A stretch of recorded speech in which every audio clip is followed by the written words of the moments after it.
Zulu, welcome. Thank you for Hello, having me. hello. How are you doing? Yeah, I'm pretty good. How about yourself? I'm good, thanks. You are in Europe as well, right? Yes, Scotland. Okay. So we don't have any time difference for you. It's late in the evening as well, right? Yeah, just past 9 p.m. Okay. Yeah, I'm really looking forward to this conversation. It's one of my viewers has recommended you, and yeah, I have basically I feel very unprepared, which is not the case usually. I'm never able to watch all of the stuff that my guests have published, but for you, the stuff that I watched is very dense and like. Do you know what I mean when I say dense? Like it's very Mhm. like a lot of a lot of fields that I should get into and that I haven't gotten into yet. And a lot of things to think about that I haven't put that much thought into yet. Mhm. So yeah, I really like the preparation for this, and I wished I had more time, but yeah, maybe at some point we do this again with some more. But yeah, nonetheless, I have a lot of things that I want to talk about with you. And yeah, maybe would you like to introduce yourself? And also, my question to you: uh, have you watched any of the stuff that I do? I've not watched anything you've done yet, but I did just before we started. I looked over some of your channels. I saw you had like a Kick and a Twitch and whatnot. And as far as I can tell, it seems like you just interview all sorts of people. I noticed you had like a men's rights guy on not too long ago. So I don't know necessarily where you're coming from. But I think it should be an interesting discussion nonetheless. Um, yeah, so I Yeah, I'm think I sorry. I asked you. basically asked you that question, but I asked you also to introduce yourself. Oh, yes, of Maybe we course, can sorry. get that out of the way first. Yes, I am Liquid Zulu. I run the Liquid Zulu channel on YouTube. It is basically on philosophy and all sorts of things related to that. So, where I'm coming from in terms of philosophy is I am an anarcho-objectivist. That is, I'm an objectivist who has recognized that the anarcho-capitalist legal theory is the correct one. So currently my big philosophical project is to promote the integration of objectivism, which is the philosophy which Ayn Rand came up with, and anarcho-capitalism, which is the legal theory which Murray Rothbard came up with.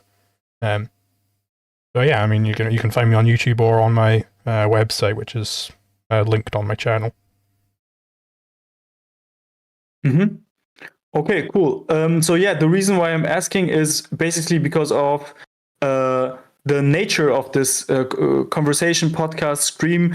So I always feel like kind of torn whether what I should call this, if I should call this a conversation, if I should call this a debate, if I should call this a podcast. I feel like conversation is the most neutral one, but usually the reason why I'm asking if you have watched any of my content is that I feel like some people expect a conversation to not be as debatey as it sometimes gets on my streams. But after watching some of your content, I feel like you're probably also like that. That most of your conversations end up being more like debates, right? Yeah, I mean I don't. I mean some people like to have like a delineation there where it's like, I mean, I've done plenty of streams with people. Some people will be like, hey, I don't want to go into this with a debate. I just want to, have a Yeah. discussion. And it's like, sure, whatever. We can frame it whichever way you want. Um, and I'm willing personally to just take the conversation whichever way it'll go. If it does end up turning into a debate, that's fine by me. If it's just more of that conversational discussion type thing, I'm perfectly fine with it. I don't change how I talk really, depending on what the other person wants. Cool. Sounds good. Yeah. So, yeah, I definitely have a few contentions, but I also have just like stuff that I'm actually curious about how where I'm not sure how to understand the things that you say. So I would like to have some clarifications on that as well. So maybe we can start right off the bat. We can start maybe the way you start. You usually start with the non-aggression principle, right? Yes. Would you like to just go into that real quick? I'm sure your viewers have heard it by now many times, but I don't know. Sure. So basically, the non-aggression principle. I suppose I'll do it more inductively. I'll first start with why we have such a principle in the first place, and then it'll become clear what it is actually saying.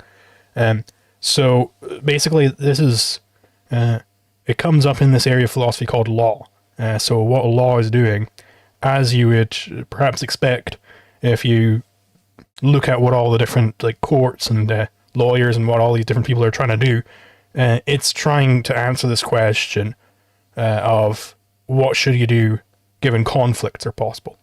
Now, we ANCAPs, we have a specific meaning of the term conflict. It doesn't just mean, maybe you're having an argument with someone, maybe you're like pissed off at someone. That's not what we're meaning by conflict. By a conflict, we mean mutually exclusive actions. So if there's Crusoe and Friday on the desert island, Crusoe picks up a stick from nature and he sharpens the end of it and he wants to use it to spearfish.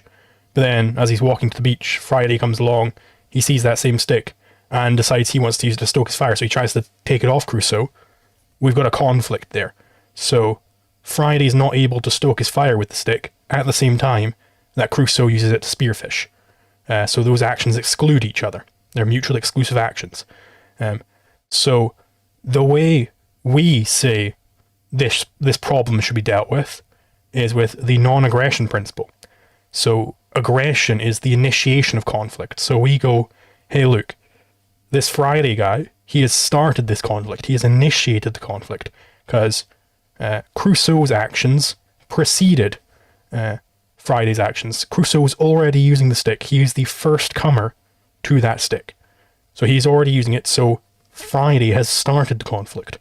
And we say that the person who starts the conflict is the one in the wrong. And that is the non-aggression principle. And just a real quick corollary of this is the homestead principle, which is sort of almost implicit in the non-aggression principle, in my view, which is that, if you get something first, then it's yours. You have the property right in it. So because obviously Crusoe got the stick first, so therefore, just by that fact, anybody else coming and trying to take that stick from him is initiating conflict. They are the aggressor. So it's basically first come, first served. It is, if you get something first, you have homesteaded that thing. So it's now your property.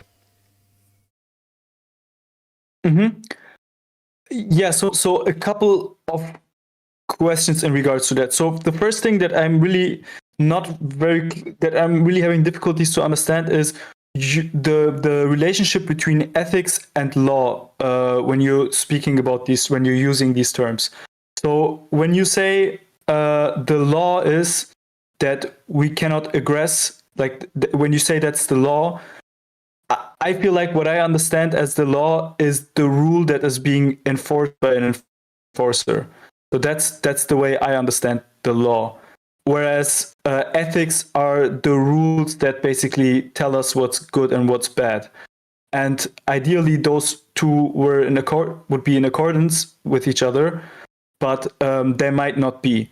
So in this case, with Crusoe and Friday, I feel like when you're talking about a law, since there is nothing enforcing that law, that rule basically, it can only be like a moral, ethical rule/law in that sense, right? Sure. So basically, or is enforcement not part of the definition of law? Yeah. So in my view, enforcement has nothing to do with what the law is. So this is related to a debate in jurisprudence, which is the philosophy of law, which goes right back the whole way which we've had jurisprudence. This has been a debate. So it's basically the debate between the legal positivists and the natural law theorists. So I'm a natural law theorist. I think that what the law is depends upon moral facts, that it depends upon what is right, what is wrong, what is good, what is evil, things like that. Um, Whereas a legal positivist thinks it depends upon social facts, i.e., what we wish to happen, what we are enforcing, things like that. So I think that legal positivism, it has some pretty major flaws, which we can go into if you want. Before we do that, I'm really bad with like terminology and stuff like that. So when you say legal positivism and stuff like that, I've heard about it, but I can't really I don't have a definition in my mind right away. Also, but if I understand you correctly, then for you basically, the law is what's ethical. So you exclusively use the word law in the meaning of ethics, right? So I would say that, and it has to be so it's basically interchangeable with an ethical law. Is that correct? so I would say that law is a subset of ethics. So it's not like everything which is unethical is illegal. Like I think it would be unethical to lie to someone. If you to make them your friend or whatever. I don't think that's illegal. I don't think it initiates any conflicts. It doesn't violate anybody's rights. But it would be immoral. I think that's you shouldn't do that type of thing. But yeah. I'm sorry, Zulu. Just one more thing. I think I'm not sure if it's me or if it's you, but sometimes your connection breaks up, and I think it's your internet connection. Is there any chance it's like oh yeah, no. your voice is getting robotic and stuff like that? Yeah, Could hold it be on. that you're in the Wi-Fi or not with the Ethernet? Yeah, let me see here. All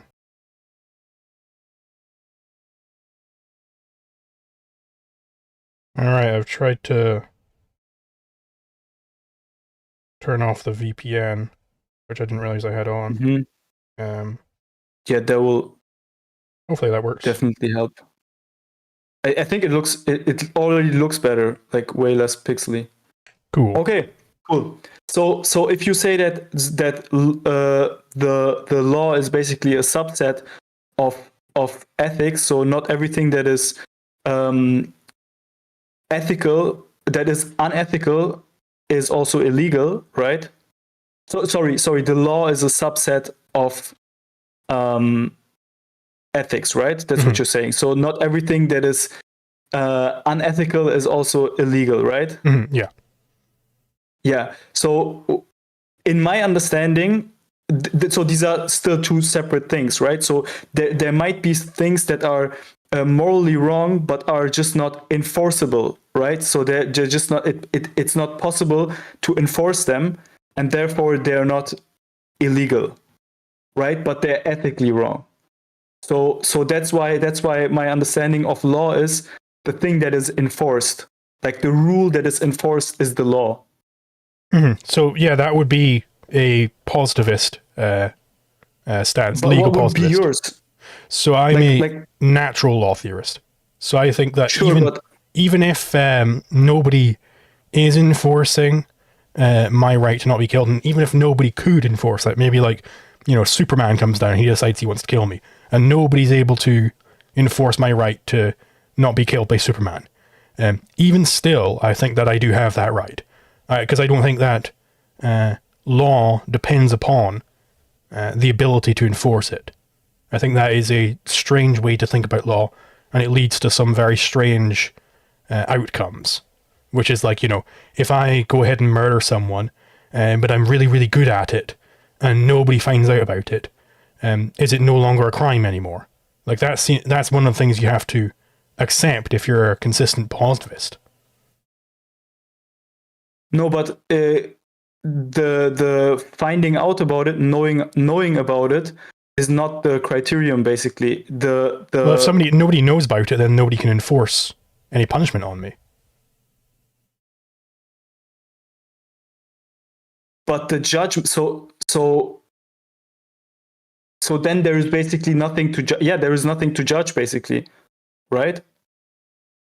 Yes, and if you're a positivist, if you're going to be consistent on positivism, then if somebody is able to get away with a crime, then they didn't really get away with a crime. They just didn't, in fact, commit a crime.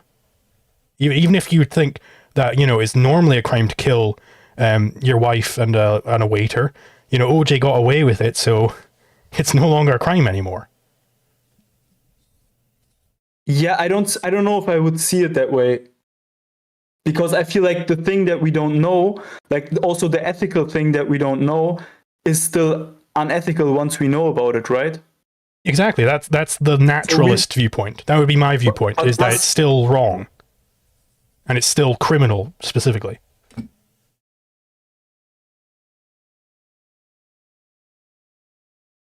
Okay, I see your point. So enforcement,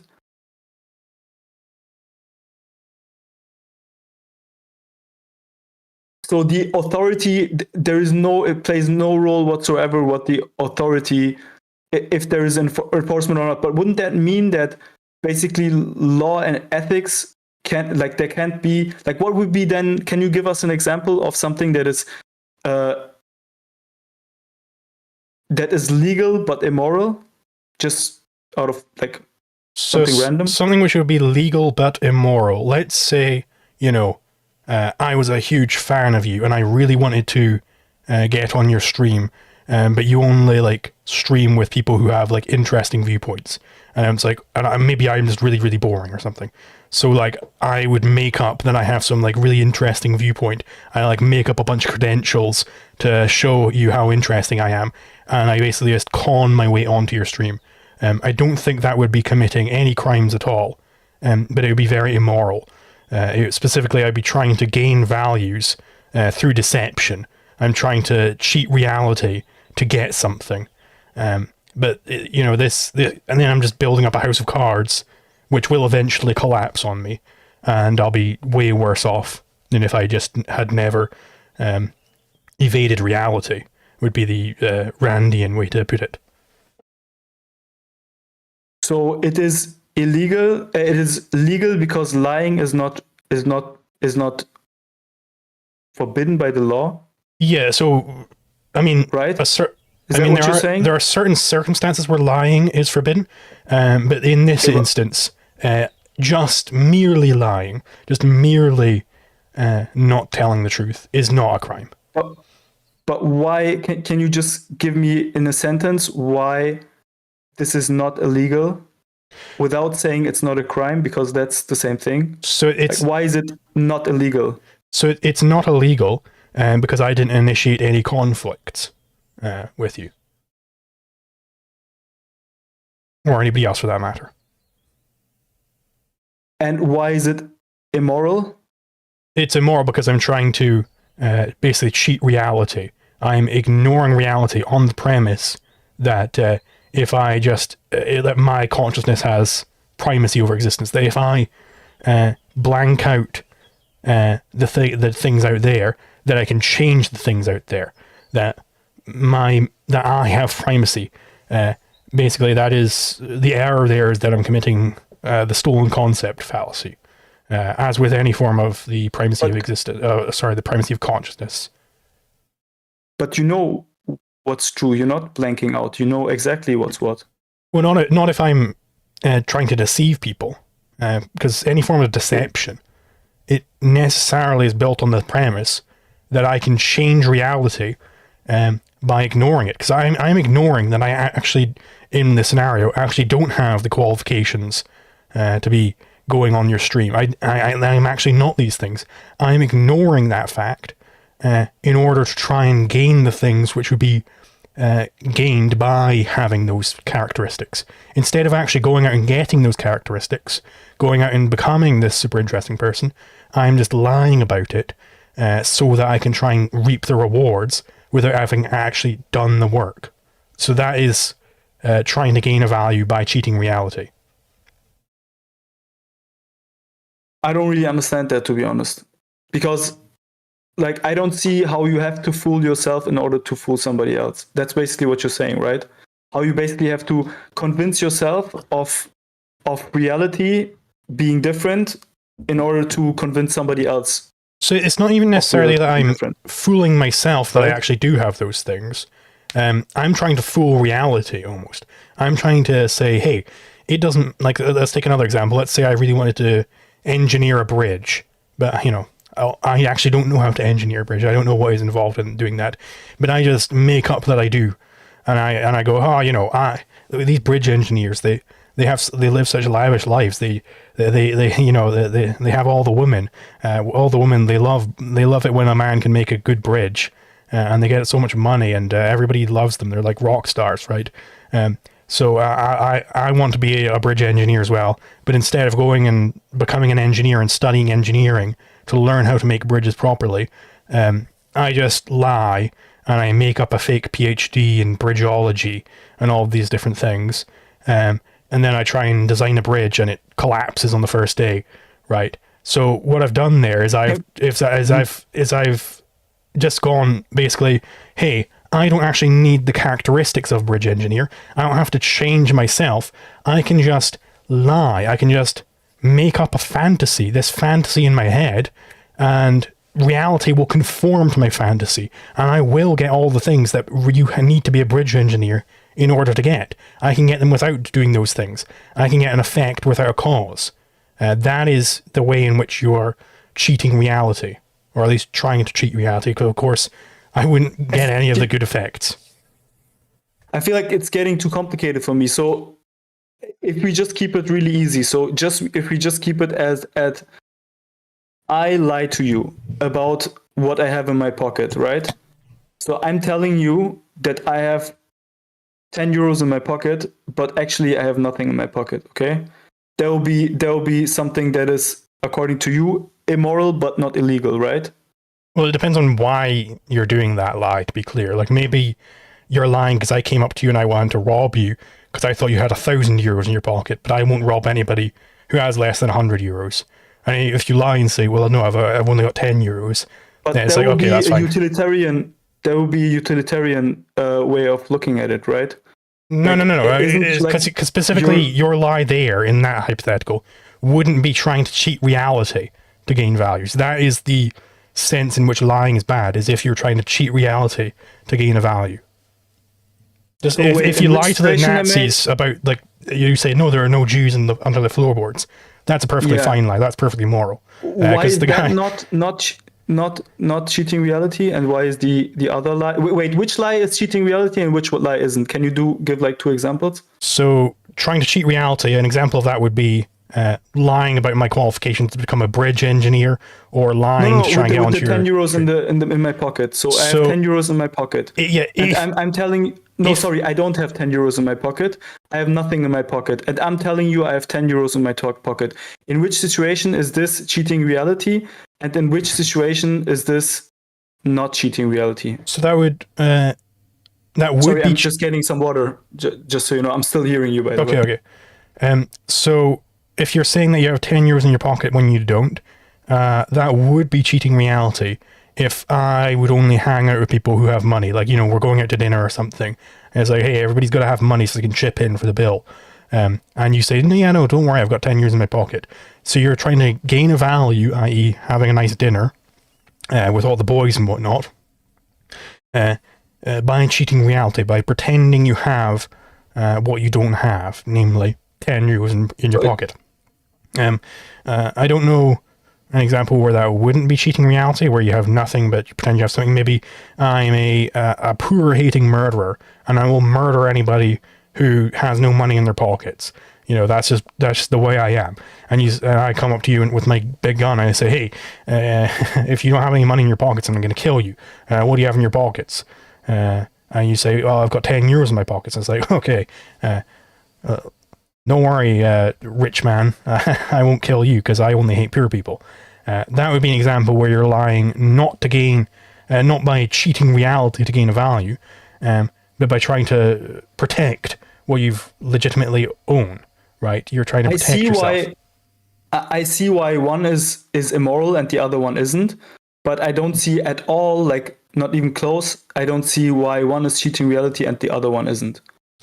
Can you maybe explain that? Like, I see how defrauding someone Like basically the first case that you suggested is close to fraud. Like if we would just increase the bindingness of what we're saying, and if we increase the value of what's at stake, we could make a criminal case about from that, right?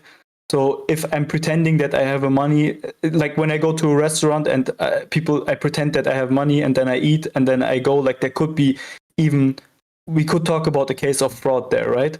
So that's already problematic that you give that example, because we were trying to talk about an example where it's not illegal, and now it's becoming illegal because it's a lie in order to gain something. No, so not specifically illegal. example. So to be clear, it's not specific. It's not necessarily illegal to cheat reality to try and gain value.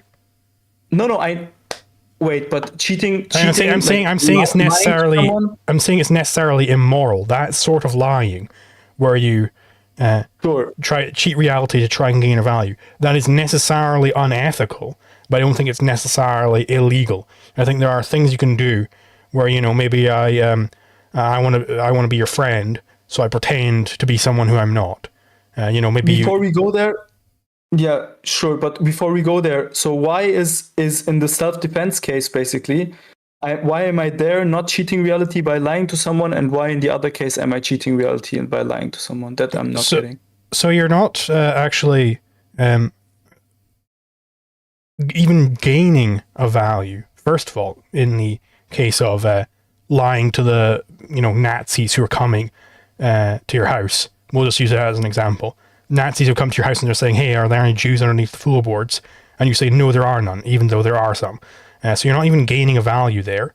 They're coming and trying to deprive you of various values and deprive those Jews of various values, and you're just defending that, right? So you're not gaining values; you're in defense of values. So it, literally speaking, couldn't be cheating reality to gain a value. But second of all, like, let's just consider, what does it actually mean when the Nazi is coming over and he says, "Hey, are there any Jews underneath your floorboards?" What he's actually asking is, "Hey, can I come into your house and murder those murder those Jews?"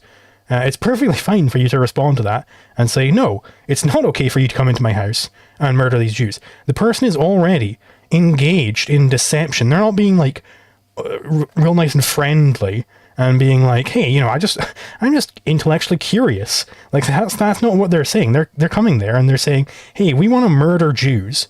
So if you got any Jews about, let us know." It's perfectly fine to not let people know. It's perfectly fine to not aid and abet murderers, because that's what you'd be doing if you pointed out all the Jews to them. I feel like you're trying to make a case for why it is moral to lie there. I don't have a problem with that. I have a problem with you saying that there is something basically metaphysically and psychologically happening, which is cheating reality. So I'm saying they're not cheating reality there, to be clear. But why? Like if I tell you when you do action X, you will break your leg. Like, it's not important why I'm doing that or to what response I'm doing that. Like, if you're saying that if you do this action, then something will happen to you, then it doesn't really matter what is the response, like why I'm doing that, right? Like, so so to be clear, the burden would be on you to show that you somehow are like, I just don't see how a person is cheating reality by lying to the Nazis who are trying to murder Jews. Like, in what sense are they cheating reality? I can see it for if I'm lying to try and become your friend. I can see how in that case. But how in the case of the Nazis are you, in fact, trying to gain values by cheating reality? No, wait, but you said that lying to someone, like I asked you for an example of something that is immoral but not illegal. And you said lying, right? And I clarified specifically the type of lying, which is trying to gain values by cheating reality. That is the type of lying which is specifically immoral, not the type with the Nazis. No. I'm not asking for what's immoral. I'm asking for what is cheating reality. Like, what's making? Like, I'm saying the type of lying which the bridge engineer is doing, the fake bridge engineer, that is trying to cheat reality. But the type of lying that the Jew guarder is doing is not trying to cheat reality. Yeah, he is trying to stick to reality. I'm not understanding the difference. Like, what's the cheating? Why in one case it's like the same action, lying, becomes cheating reality, and in the other case it's not cheating reality? That's what I'm not understanding. Well, so it's in the same way that this same action is sometimes punching a person in the face, and other times it's not, right? It's the same movement of my arm, but in sometimes I'm breaking someone's nose, right? The same is true of literally using your mouth to say words which are not true, right? That is what lying means. So lying itself is not inherently wrong or cheating reality. And the reason why I'm combining the two is because the reason why certain types of lying is wrong is because you're trying to gain values by cheating reality. So they're intrinsically linked. And in this, is the it reason Nazis reality, or is there like where am I escaping reality in the case where I'm defending? In the case myself? of the Nazis, they're the ones trying to gain values by cheating reality. They're the ones who think they can get all of these wonderful things. They think they can get their utopia on the top of murdering a bunch of productive people. They are the ones trying to gain values by cheating reality, and you're not going along with it. You're not giving your sanction to it. That's the difference there. You're literally rejecting the cheating of reality in the latter case, but you're the one participating in the former. I'm not sure if I understand what cheating reality even means, to be honest. Like, could you maybe define it in a way? Like, what does cheating reality mean? Like, I mean, I can give examples. I don't know. Like, reality is not like a cheating. Cheating, I know what cheating means, right? Like tricking, but who is like, I don't know how you would cheat reality. I have no idea what that means, to be honest. Cheating reality is just any instance of acting upon the premise that your consciousness has primacy over existence.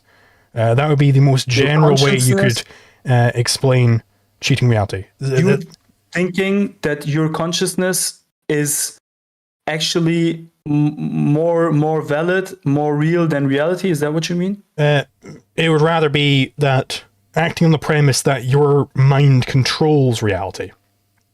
Okay, so yeah, so that you can control reality with your mind. Yeah, anytime you're acting on that premise, you are trying to cheat reality. How is it that when I'm lying, like, wait, and that's bad because it's false. Bad because that's wrong. Because it's in fact false that you can control reality with your mind. If it was true, then it would be whatever, and then contradictions would be true, and everything breaks down. And now when I'm lying to gain values, right?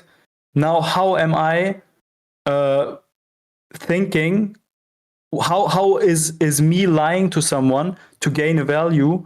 How is it necessary for me to believe that my thoughts determine reality outside of my thoughts actually determining reality? Because like when I'm thinking about a lie and then expressing that lie and then basically gaining a value from that, I have had an influence on reality, right?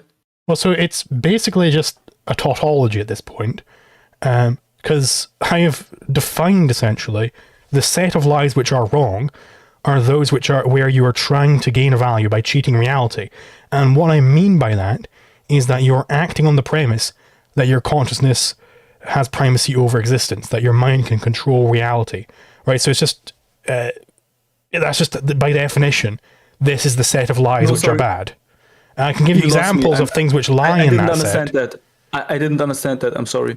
So, can you repeat? Yeah, maybe can you repeat? Yeah, I'll repeat it. So, what we're getting at here is the set of lies, which I think are immoral lies, are those where you are trying to cheat reality to gain a value, right? So, here's the types of lies which are bad, and what that means is that you're trying to cheat reality to gain a value. And what I mean by that is that you're acting upon the premise that your mind can control reality.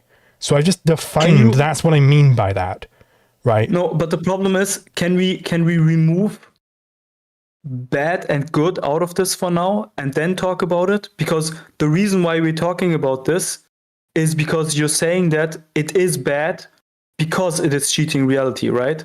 Like that's what your reasoning was. That's why we came here, right?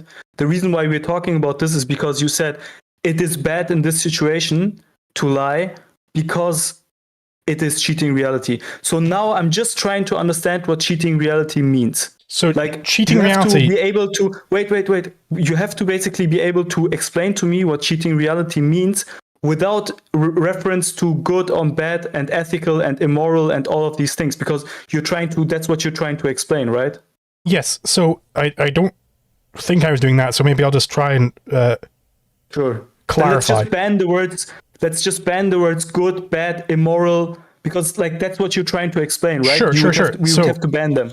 Cheating reality, all that means is that you are acting upon the premise that your mind can control reality. That's what it means. Yeah, that I get. That I understand. But I don't see it now. And now my question is, how is that a necessary thought when and that's only bad because it's wrong, right? To the extent that it's wrong, right? Yeah, wrong meaning incorrect. Incorrect. Sorry. Yeah, we banned the words wrong, but in that sense we mean like not actually factual, right? Mm-hmm. To that extent it's bad, right? And then my question is, in what way am I presupposing me controlling reality with my thoughts, with my imagination, beyond the extent that I'm actually doing that when I'm lying to someone to gain a value out of it? Well, it depends upon the lie. Yeah, I mean, we can just use the example that you gave, like the first example that you gave, where you said, "I'm saying that I have money to go to dinner with you, and actually I don't have any money," and then I'm like, "Yeah, haha, now Zulu's paying for me," right?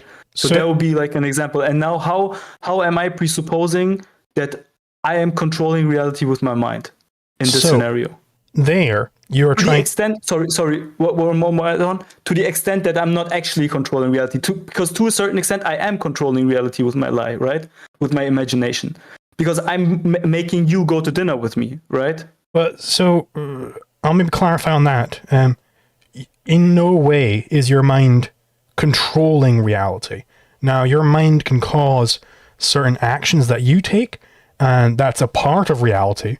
But reality isn't being changed by your mind there. Like, I'm meaning more like, if I just wish that I would be sitting on Mars, I close my eyes and I wish for it, and then it happens, then I am controlling reality with my mind, right? Sure. It's basically a break in causality. It's not a direct thing, but I mean, we don't have to talk about that. But how is that lie presupposing that, like, why do I have to believe that I am controlling the reality with my mind in order to tell that lie? So what you're doing there is there are a few layers to it, basically.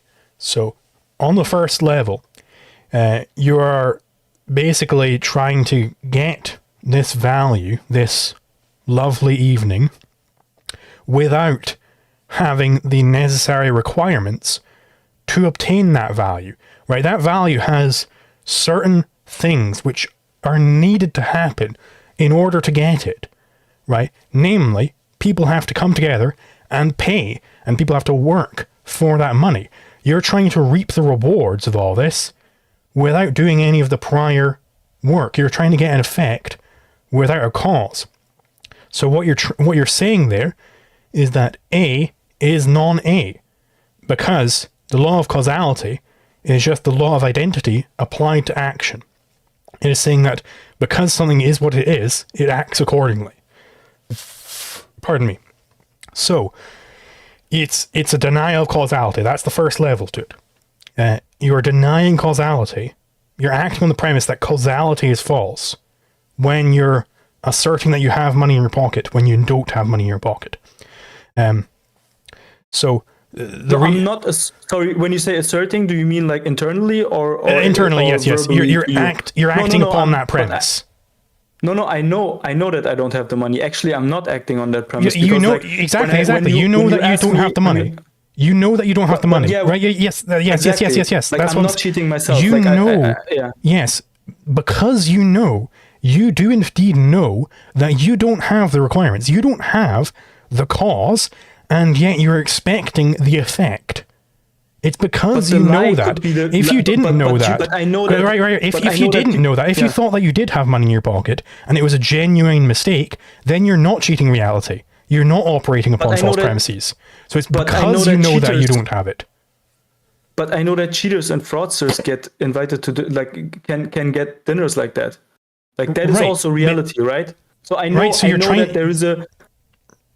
So I know that that's all just the first level, right? No, yeah, but on that first level, it's wrong because No, because I know.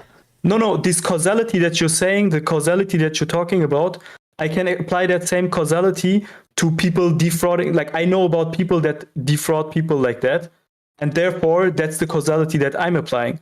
Like, right, I'm not rejecting causality at all. no, and they're all operating upon the false premise that you can get something without doing the prerequisite work, that you can get an effect without a cause. So can I explain that more deeply? Hold on. No, before you go there. Sorry. Okay, yeah, sure. So, because it is in fact false that you can get these lovely dinners without money. That's false. Somebody's going to have to pay for it. All right? Whether that be, your friends, you have to give an IOU to the restaurant, or the restaurant pays for it because they've already made all the food. They're out that money. This is basically what the book Atlas Shrugged is all about, right? When people are acting upon these premises, then they can get these effects, these values, without the prerequisite cause, without the person who produced the values. Somebody had to produce those values. You're going to get a whole bunch of negative outcomes from that. So maybe your friends are not going to want to hang out with you anymore. But that's a consequentialist. That's a utilitarian. This is not utilitarianism. Way of arguing. No. It's not. I'm not saying it's bad because some arbitrary negative consequences, which I've parasitically stolen from somewhere else, happen. I'm saying it's bad because just objectively, you're acting upon false premises. You're trying to get something for nothing. You're trying to cheat reality. You're operating upon the premise that you can control reality, that you can gain these things without the consequences. It's not nothing. Like, also fraud and lies are also something. Like, I know that I can't get this. Like, I know that I can't just sit there and wait for something to come, right? I know that I have to first act as if. And also, you do actually think that if you're going to dinner without having done the work to get the €10 that you needed. You do think that you can just sit there and do nothing and still get the same rewards. But from a fraudster's perspective, the work is the lying, right? That's the work. It's not like that's anyone's going to. That's not the work that reality requires, though. Reality requires that money is spent. Who says that? Nobody's saying this. It's that is what reality demands. And if you try and get these values, if you try and get these lovely dinners out without having done the work, right, then everything breaks down. The restaurant is out of business. Your friends hate you. Everything collapses. That's all consequences. That doesn't. But you couldn't get the thing. You weren't able to get. The value no longer exists. It evaporates. It's gone. But the thing that you have to argue for is something inherently in my mind that's happening, right? Because you're saying that I am cheating reality, so you can't go and tell us about all of the other negative consequences that would happen from that. Those negative consequences exist because you cheated reality. That's what I'm saying. But that's what we're trying to understand. Like, we're trying to understand what cheating reality means, and I'm still not able to get it because I could, for example, remember that last week I actually thought that I had $10 in my pocket, okay? And then we went to dinner, and because I had forgotten my money, you paid for me, right? That's one example where I know, if I don't have the money, if I forget my money, Zulu's paying for me, right? And now I basically just do the same thing, and I know that if I act as if I don't have them, I forgot my money, Zulu's going to pay for me. It's not like I'm thinking that the something pops out of existence and it doesn't. It's actually it's happening exactly the way I'm saying it will happen. Right, and that's what we're talking about. Let's and I'm not play the scenario cheating out. reality at all. No. It's clear you are cheating reality, right? If you're doing this deliberately, you are trying to gain values by cheating reality, and specifically, I don't think that I'm controlling. I don't think that I'm controlling reality. You're acting upon the premise that you are, though. But the only thing that I'm presupposing is the thing that's actually happening. Right? So you're acting on let's just ask that question. Can I just get Let me through? just ask that question. I just want to ask that question. Sorry, Zulu. So I am thinking that I will get the dinner for free if I say that I don't have that I have the money but I don't have money. And that's also what happens, right? So that therefore I haven't the way in which you're controlling reality isn't. I'm not saying that it's impossible to deceive someone to get a value. Right, I'm not saying that it's impossible to gain values this way. Obviously, it's possible, right? But I'm saying that the premise that you're operating upon in gaining these values is false. It's that you can control reality with your mind. So let's take the example of you regularly going out to dinner with me, and you feign ignorance that you forgot your wallet or whatever. The values that you're trying to gain there are nice dinners out. So let's just play that scenario out and see where it is that you are assuming that you're operating upon the premise that you can control reality. So these dinners, they require certain work to get them, right? Either by the restaurant or by me, who's now having to pay for you. Eventually, I might just go, you know what? Screw you. I'm no longer giving sanction to your immorality here. I'm no longer giving sanction to you, so I'm not going to take you out to dinner anymore. How is that important? So how is that important for what happened before? Like we're talking about, like you talking about something that happens after 3 times, but you're saying that in the act of me lying to you, I am already cheating reality. Because I would like to just yes. You're operating upon the premise that you can gain values without doing the work to get to them. But I am getting that value. Like it's only problematic to the extent that somebody has to pay for it, though. Somebody has to pay for that. It doesn't matter. But yeah, I know that you're going to pay for that, and I'm not fooling myself that you're not going to pay for that. I know that you're not going to pay for that. No, you're operating that you are going to pay. I know that. I'm not at any point am I thinking. Can you maybe explicitly, because you said that cheating reality means me thinking that I am controlling reality with my imagination or with my thoughts. Okay. So what would be the exact sentence? Like what would be the exact thought of what exactly would I think I am controlling with my thoughts / imagination, and that I'm not actually controlling? You think that you're controlling the law of causality. You think that things can be gotten without being produced. You think that... Can I finish? Let me finish. Yeah, sorry. You think that things are able to be produced without the producer. You think that you're able to attack and destroy the producer, because that's what you're doing, right, in this scenario. You're attacking me, not like with sticks and stones or anything like that, but you're trying to drain me. You are basically a parasite who's latched onto me, and you're sucking upon my values. I agree. Whilst hold on. Whilst, that's why it's immoral. Hold on. Whilst you are attacking me. So I am the root of your sustenance, and you're attacking that root. So you're expecting all of these things that I can provide for you without me in the picture, right? You think that you can control reality to give you things, to give you effects without causes, right? Specifically, you think that you can gain the effects of lovely dinners and everything whilst attacking the root of what is required for those dinners. And what's going to end up is either the restaurant goes bust, or I go bust, matter. Or I stop letting you leech off me, or anything, or any other possible consequence, or everything collapses. But that doesn't matter. All of that doesn't matter. All of these consequences don't matter. But I've already explained. Yes, I know. No, wait. Oh my God! Hold on. No. I know what you're going to say now. You're going to say, but I just want to know about, in which sense am I cheating reality? But I've already said that part. But that's what I already said that part, and then I moved on to the consequences. But the rest was not useful because, like, right now we're just talking about what we're talking about, right? So I don't see at all, like, all of the things that you're saying are basically either not me thinking that I am changing reality with my thoughts, or there are things that actually happen.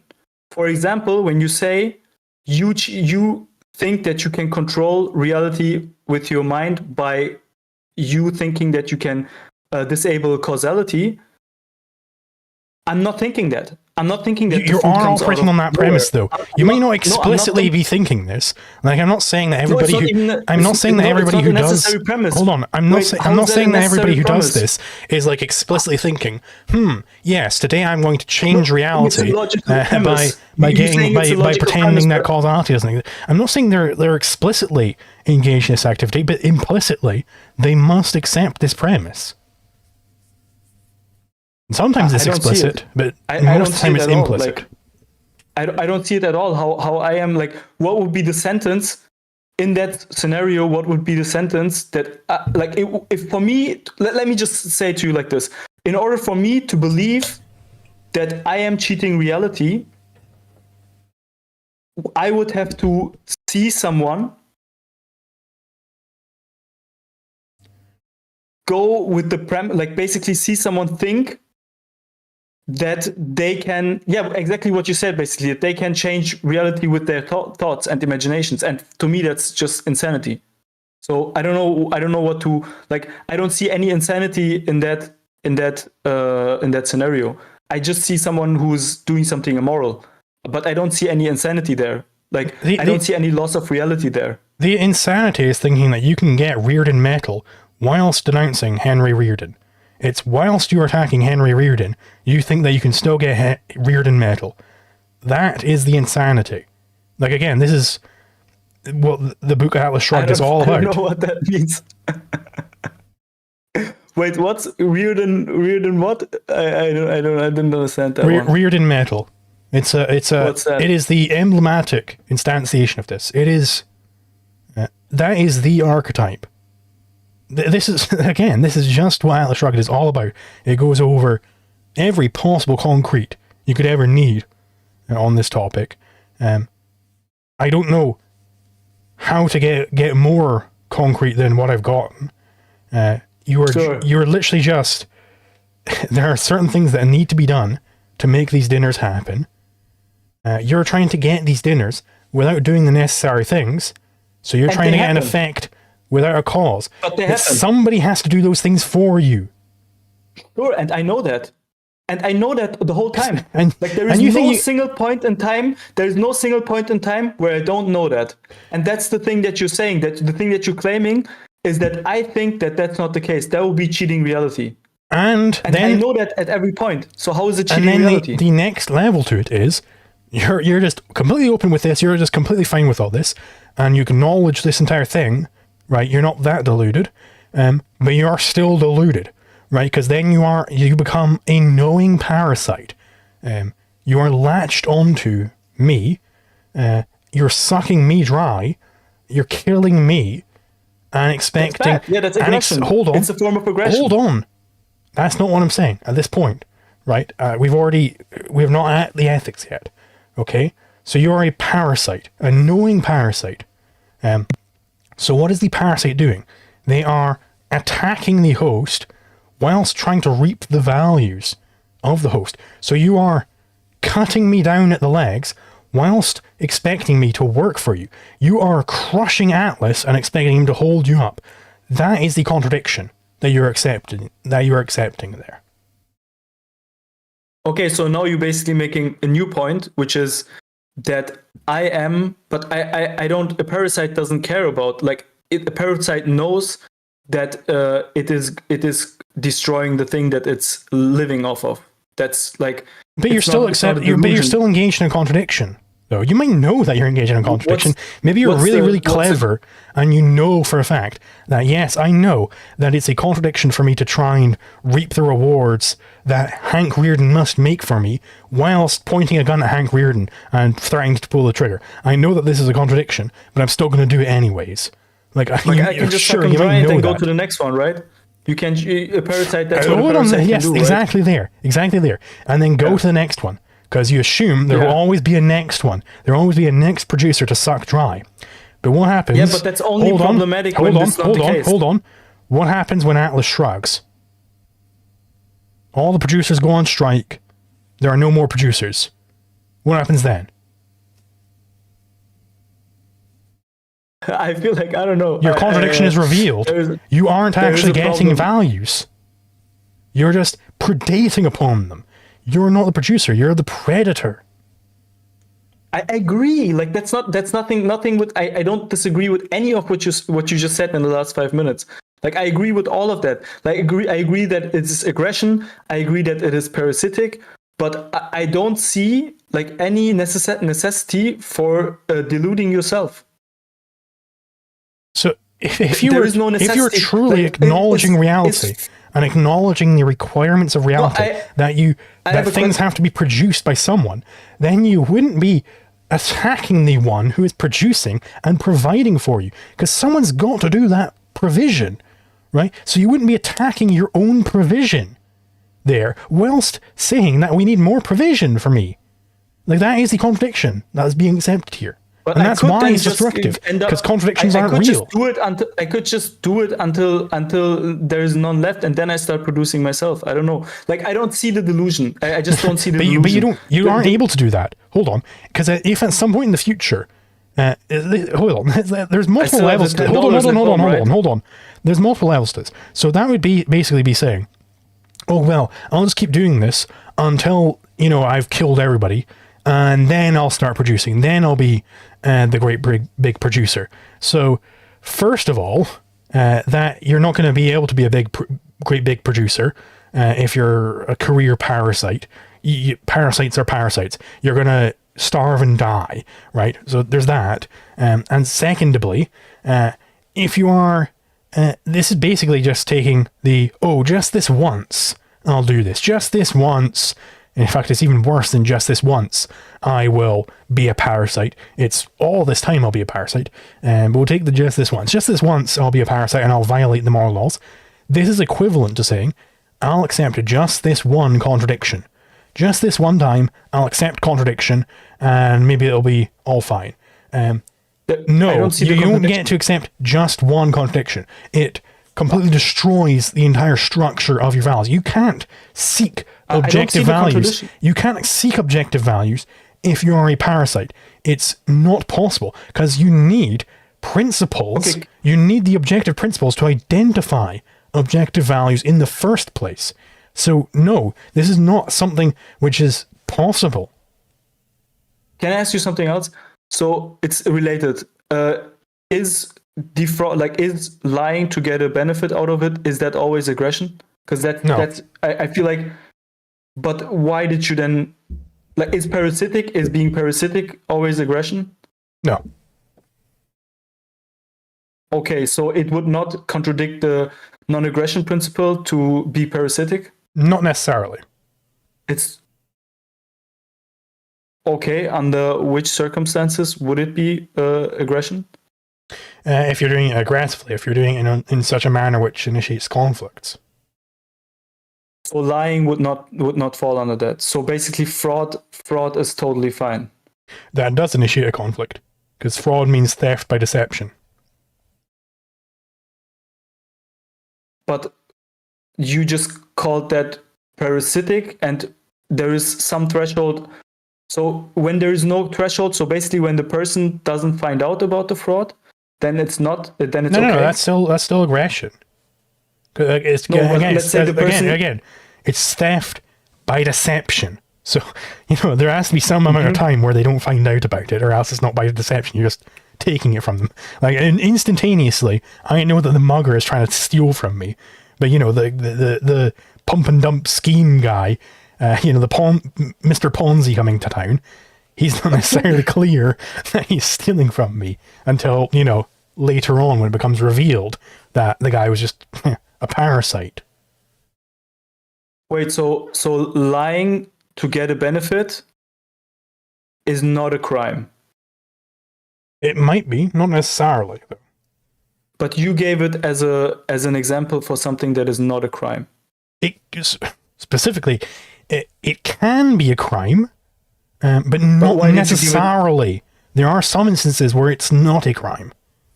In what instances is it not? Because I asked you specifically that Specifically, that's how we got started. It wouldn't be a crime for me to pretend to be Barack Obama to get onto your show. Like, that's not a crime. It's a dick thing to do. Because I haven't initiated any conflicts.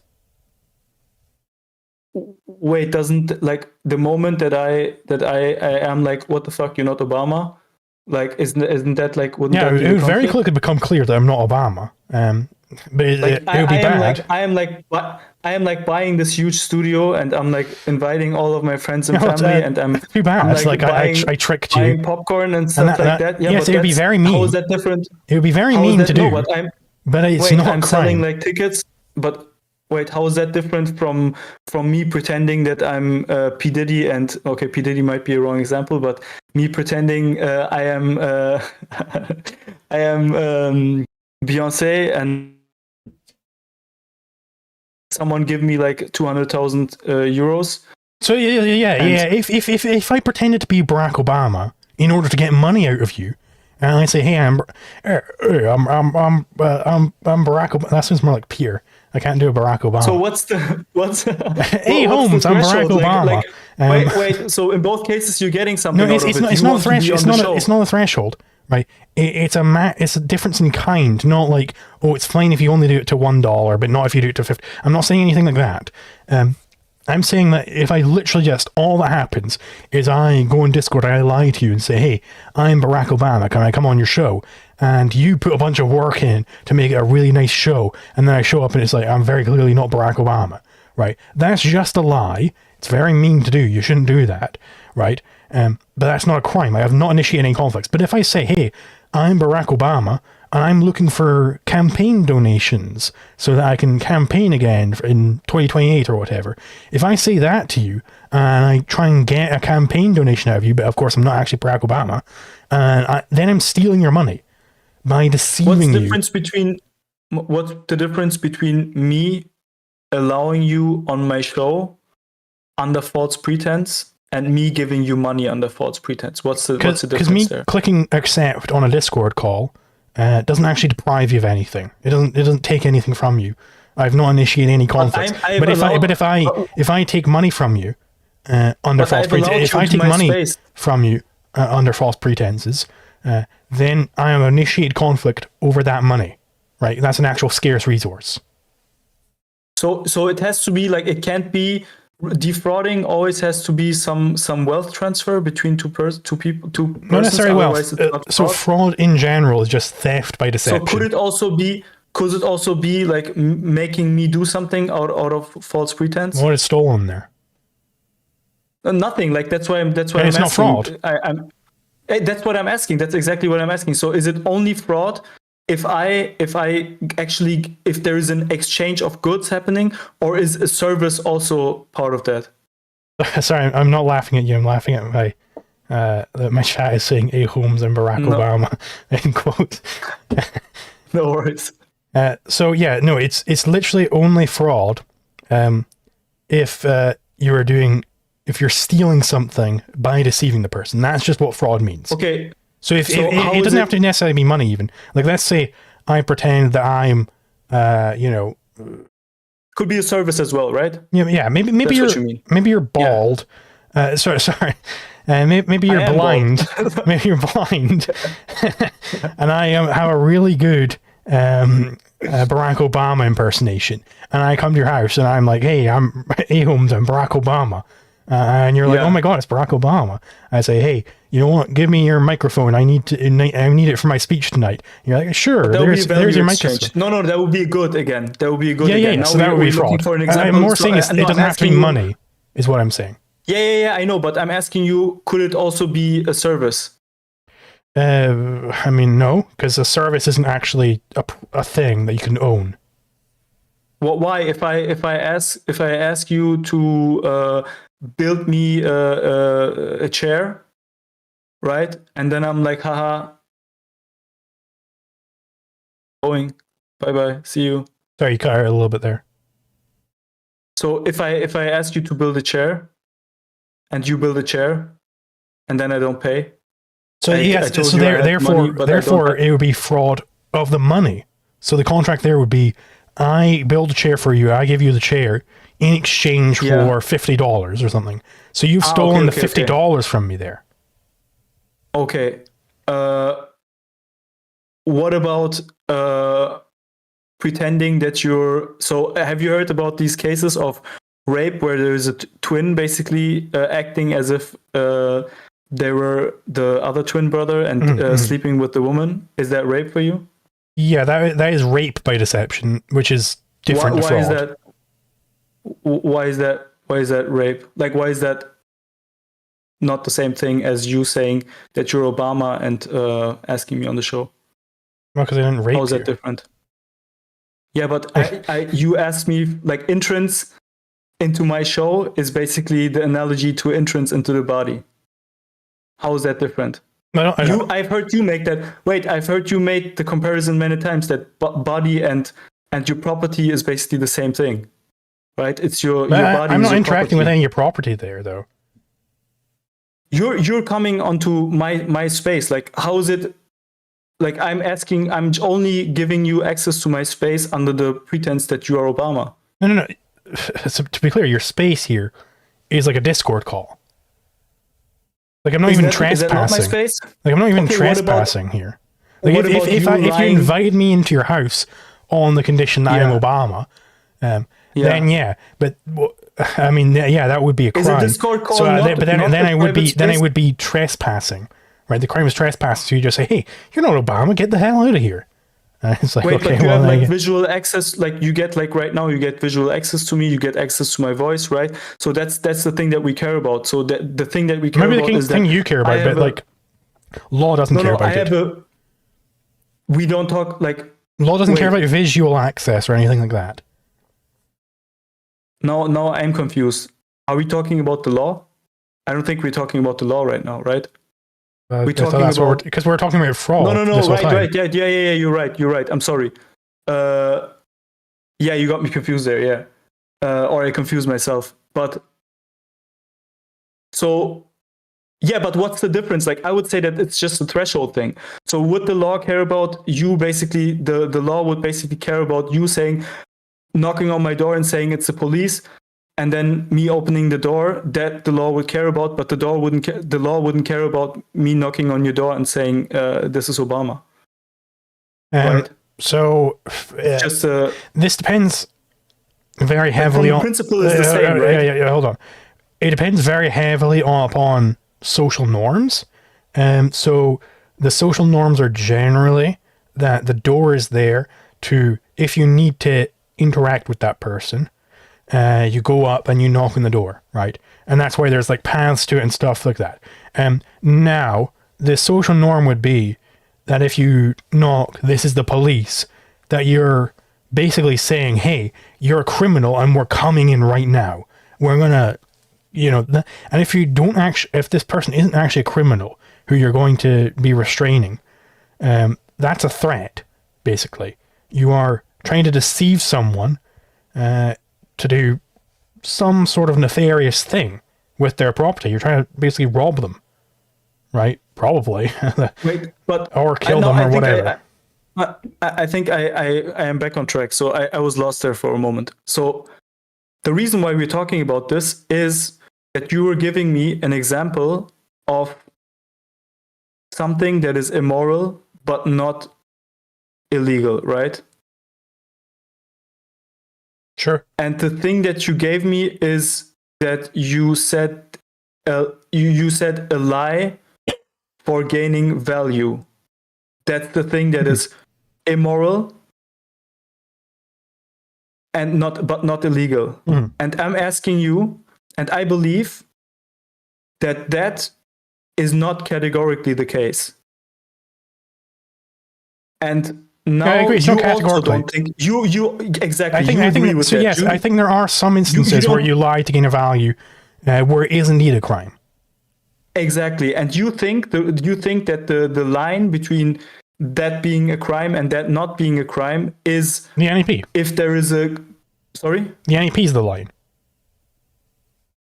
I thought it was goods being transferred. Well, that's an instantiation of it, though. But the basic principle is the non-aggression principle. Pardon me. Is the non-aggression principle. So if it initiates conflict, that's in general the line. If it doesn't initiate conflict, it's not a crime. If it does initiate conflict, it is a crime. What does it mean, initiate conflict? So let's take it back to Crusoe and Friday on the island. Friday's trying to take Crusoe's stick. In the rape case, why is it initiating conflict? What's the conflict there? Because the woman can't have sex with her husband at the same time that not her husband is having sex with her.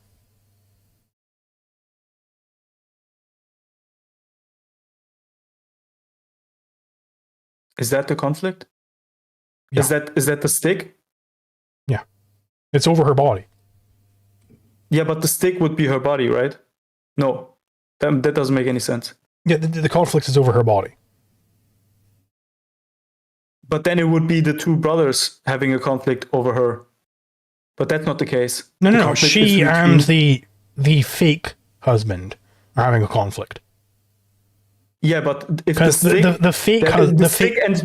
stick and Friday don't have a conflict, or the stick and Crusoe don't have a conflict. Well, yeah, because there is no stick here, because it's not over a third object. Exactly. It's hold on. Yeah, it's over a person's body. So that's where the difference comes. Is conflicts over a person's body. Obviously, it's not going to be over a third object. Yeah, but what's the conflict in that situation? The conflict is between the conflict is between the woman and her rapist over the use of her body. So exactly, yeah. But she wants to use her body at the same time as he wants to use her body. Is that what you're saying? She wants to use scarcity. She wants to use her body. She wants to use her body to have sex with her husband, not with her non-husband, at the same time that her non-husband wants to have sex with her. Those are incompatible uses of her body. And she isn't fighting back because her non-husband has deceived her into thinking that he is her husband. Like, that's just why she isn't fighting back. That doesn't make it not aggression. So in your model, basically, she is a separate entity to her body, right? No, she is the owner of that. her body. I didn't say she was a separate entity, though. I mean, in the sense that I'm not saying that it doesn't make any sense. I think that's coherent with your model. Like, she is in conflict with her fake husband over her body, right? Yeah, that's what you're saying. So she and her body are like two separate entities in that sense. No. She is, like, in a certain sense, her body, right? But she can't. I mean, I don't think this is particularly relevant. She owns her body. Yeah, because you own yourself. That's why it's called self-ownership.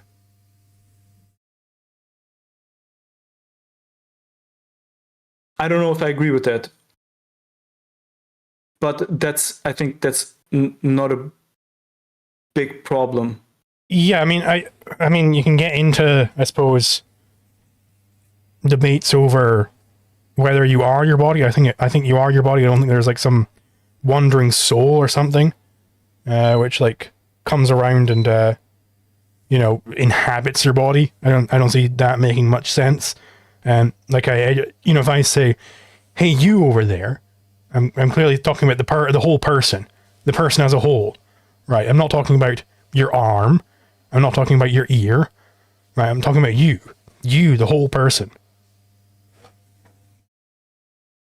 Mm-hmm. Yeah, sure. I'm not sure about that, but I don't think it's really that relevant for our discussion, right? Mm-hmm.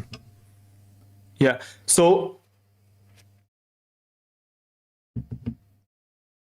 just to wrap things, like basically wrap this part up to a certain extent. Maybe we get back to that again, but there's so many other things that I want to talk to you about. So basically the idea is that there is things that are why are the things that are legal but unethical, why are they not illegal, basically? Because they don't initiate any conflicts. They're not aggressive. Because they don't. Okay.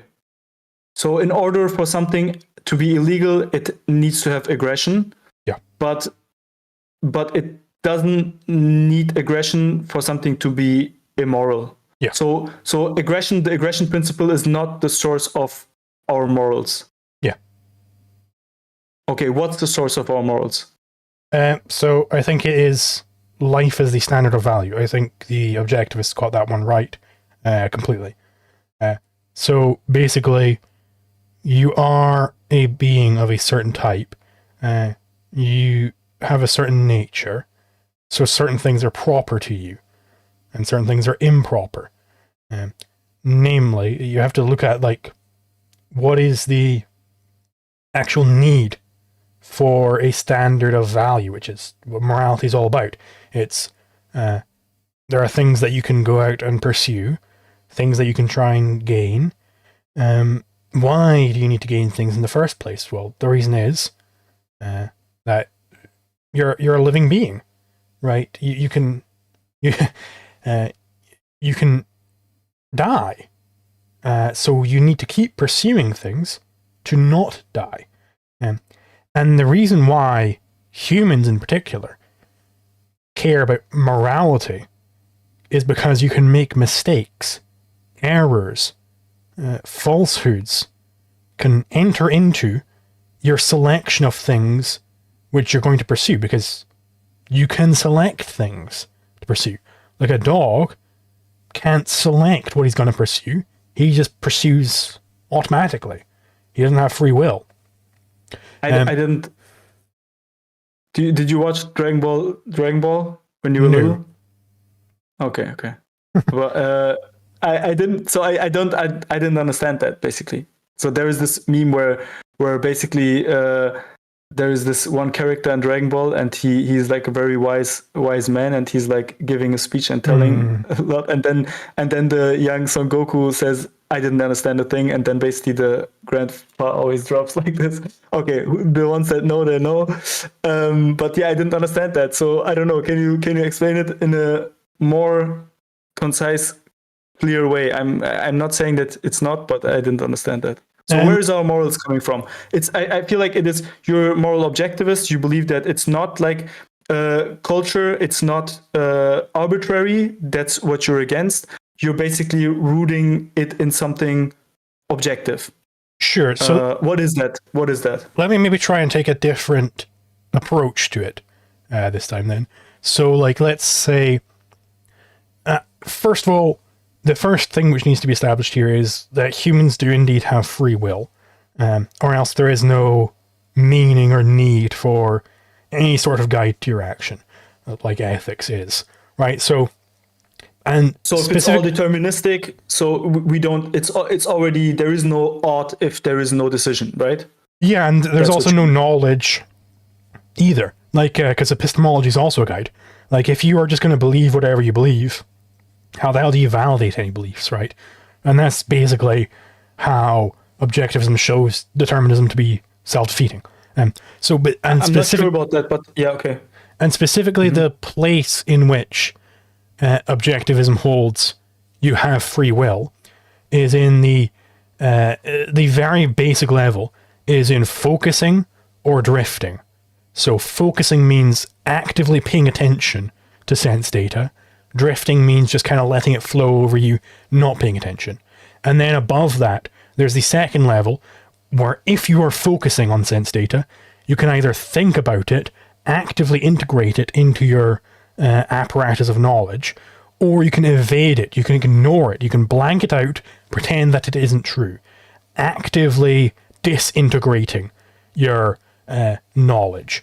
So that is the sense in which you can choose. So And that gives you a good Wait, so hint. you can choose between focusing on things and blending things out. That's what you mean, right?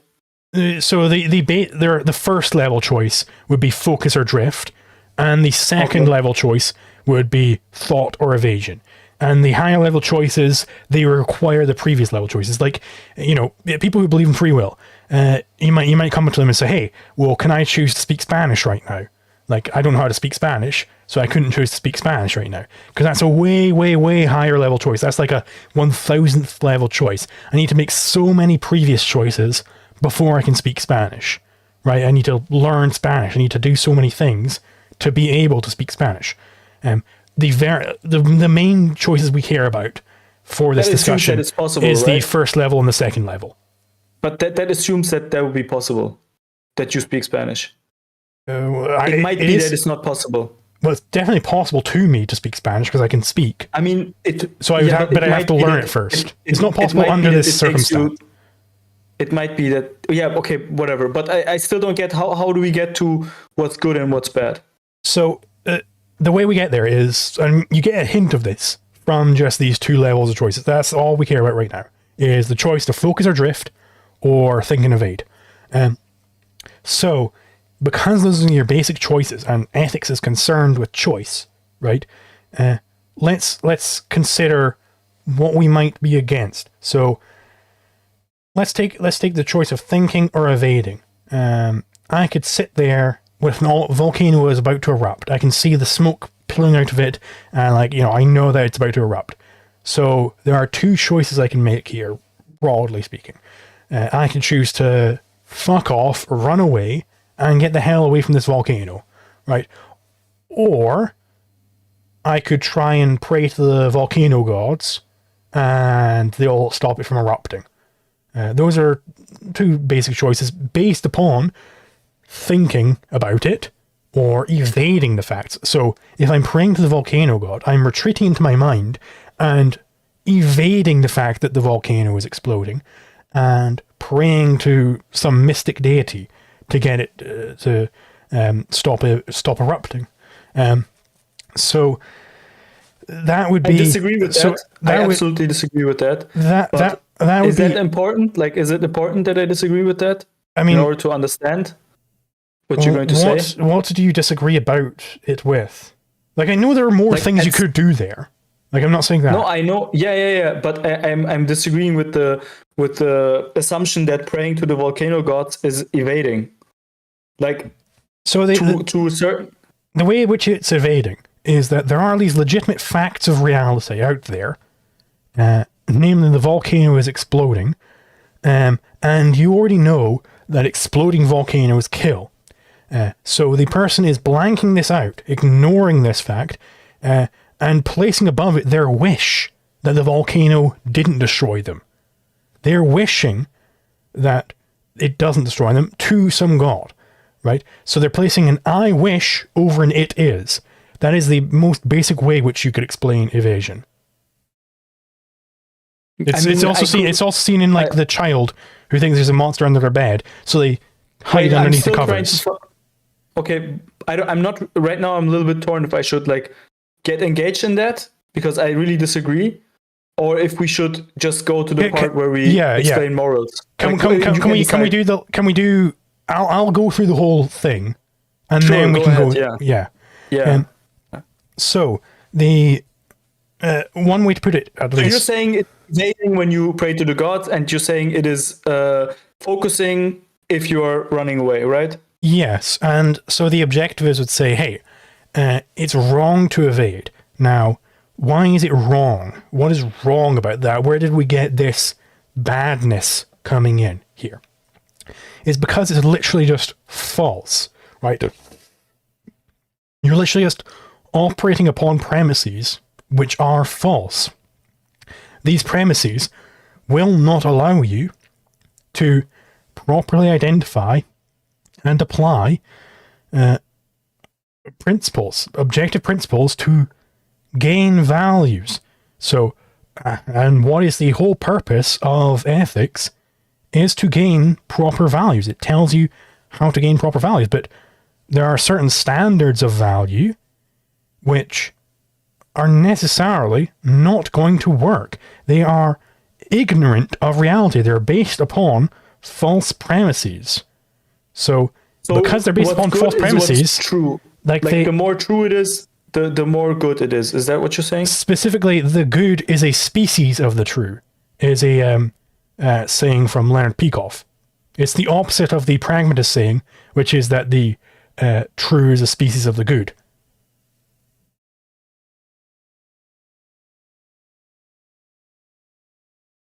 Good is a species of true. Yes. So good is a subset. Good is a subset of true. Yes. So given some fact of reality, there is implied an ethic. So given the fact that crops can grow better in the sun than the shade, is implied the value that you should prefer sun to shade when you're trying to grow crops. So each fact carries with it a value, but based upon the fact that you are a choosing being. So there is things that are true but not good. When you say good is a subset of true. So I'm not saying subset. I'm saying a species of the true. So, but what does it mean? Like, what does it mean? Like when I say like a species of animals, so that means a subset, right? Yeah, sure. So, like, it is true that the sun is really bright. That's just true. There is no evaluation there yet. The evaluation comes when you consider what that means to my life. It's really, really bright, so maybe I should wear sunscreen. It's really, really bright, so maybe I should put my crops underneath the sun. It's really, really bright, so maybe I should design solar panels. Right? There are a whole bunch of ethics that you can get from that. A whole bunch of ways you can evaluate. That is not enough. The sun is really, really bright. That's not enough to determine what's good or not. So when you say the sun is really, really bright, I should put sunscreen on, I could ask why, and then you would say, okay. Let's run down like a protect my skin. Socratic dialogue there. Hold on. Let me run down a Socratic dialogue of what might happen there. So the sun is really, really bright. It gives off a bunch of UVA through UVC. So therefore I should put on sunscreen. And you say, well, why should you put on sunscreen? Well, because I don't want to burn my skin. It's like, why don't you want to burn my skin? Because if I have burned skin, I can't achieve the value of a nice day out at the beach. Well, why do you want to achieve a nice day? Like, why is it good to achieve a nice day out at the beach? Because this is conducive to my life as a whole. What does conducive mean? Just exactly what it normally means. It fits in with. I don't know. No. Wait, I'm asking you what it normally means. Okay. It's a question of English. Okay, so it means like it sort of fits in with it. Like it works together with it. It works together with what? With my life. Like it fits in properly with my life. My life is proper when I have isn't that this nice day at the beach. Why is your life good? Isn't that arbitrary? Like, why is your life good? That's not arbitrary, because my life has specific requirements. Like, it is bad for my life if I spend a bad day in a volcano. It's good if I spend a nice day at the beach. Yeah. But why is your life good? Like, why is it important that you live? Because life is the standard of value. So you need to have a standard value. But that's basically a premise, right? Mm-hmm. That's an arbitrary premise that life is arbitrary. Valuable, No.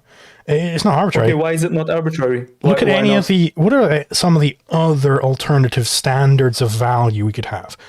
One of them would be the standard of value is whatever people prefer, whatever people like in general.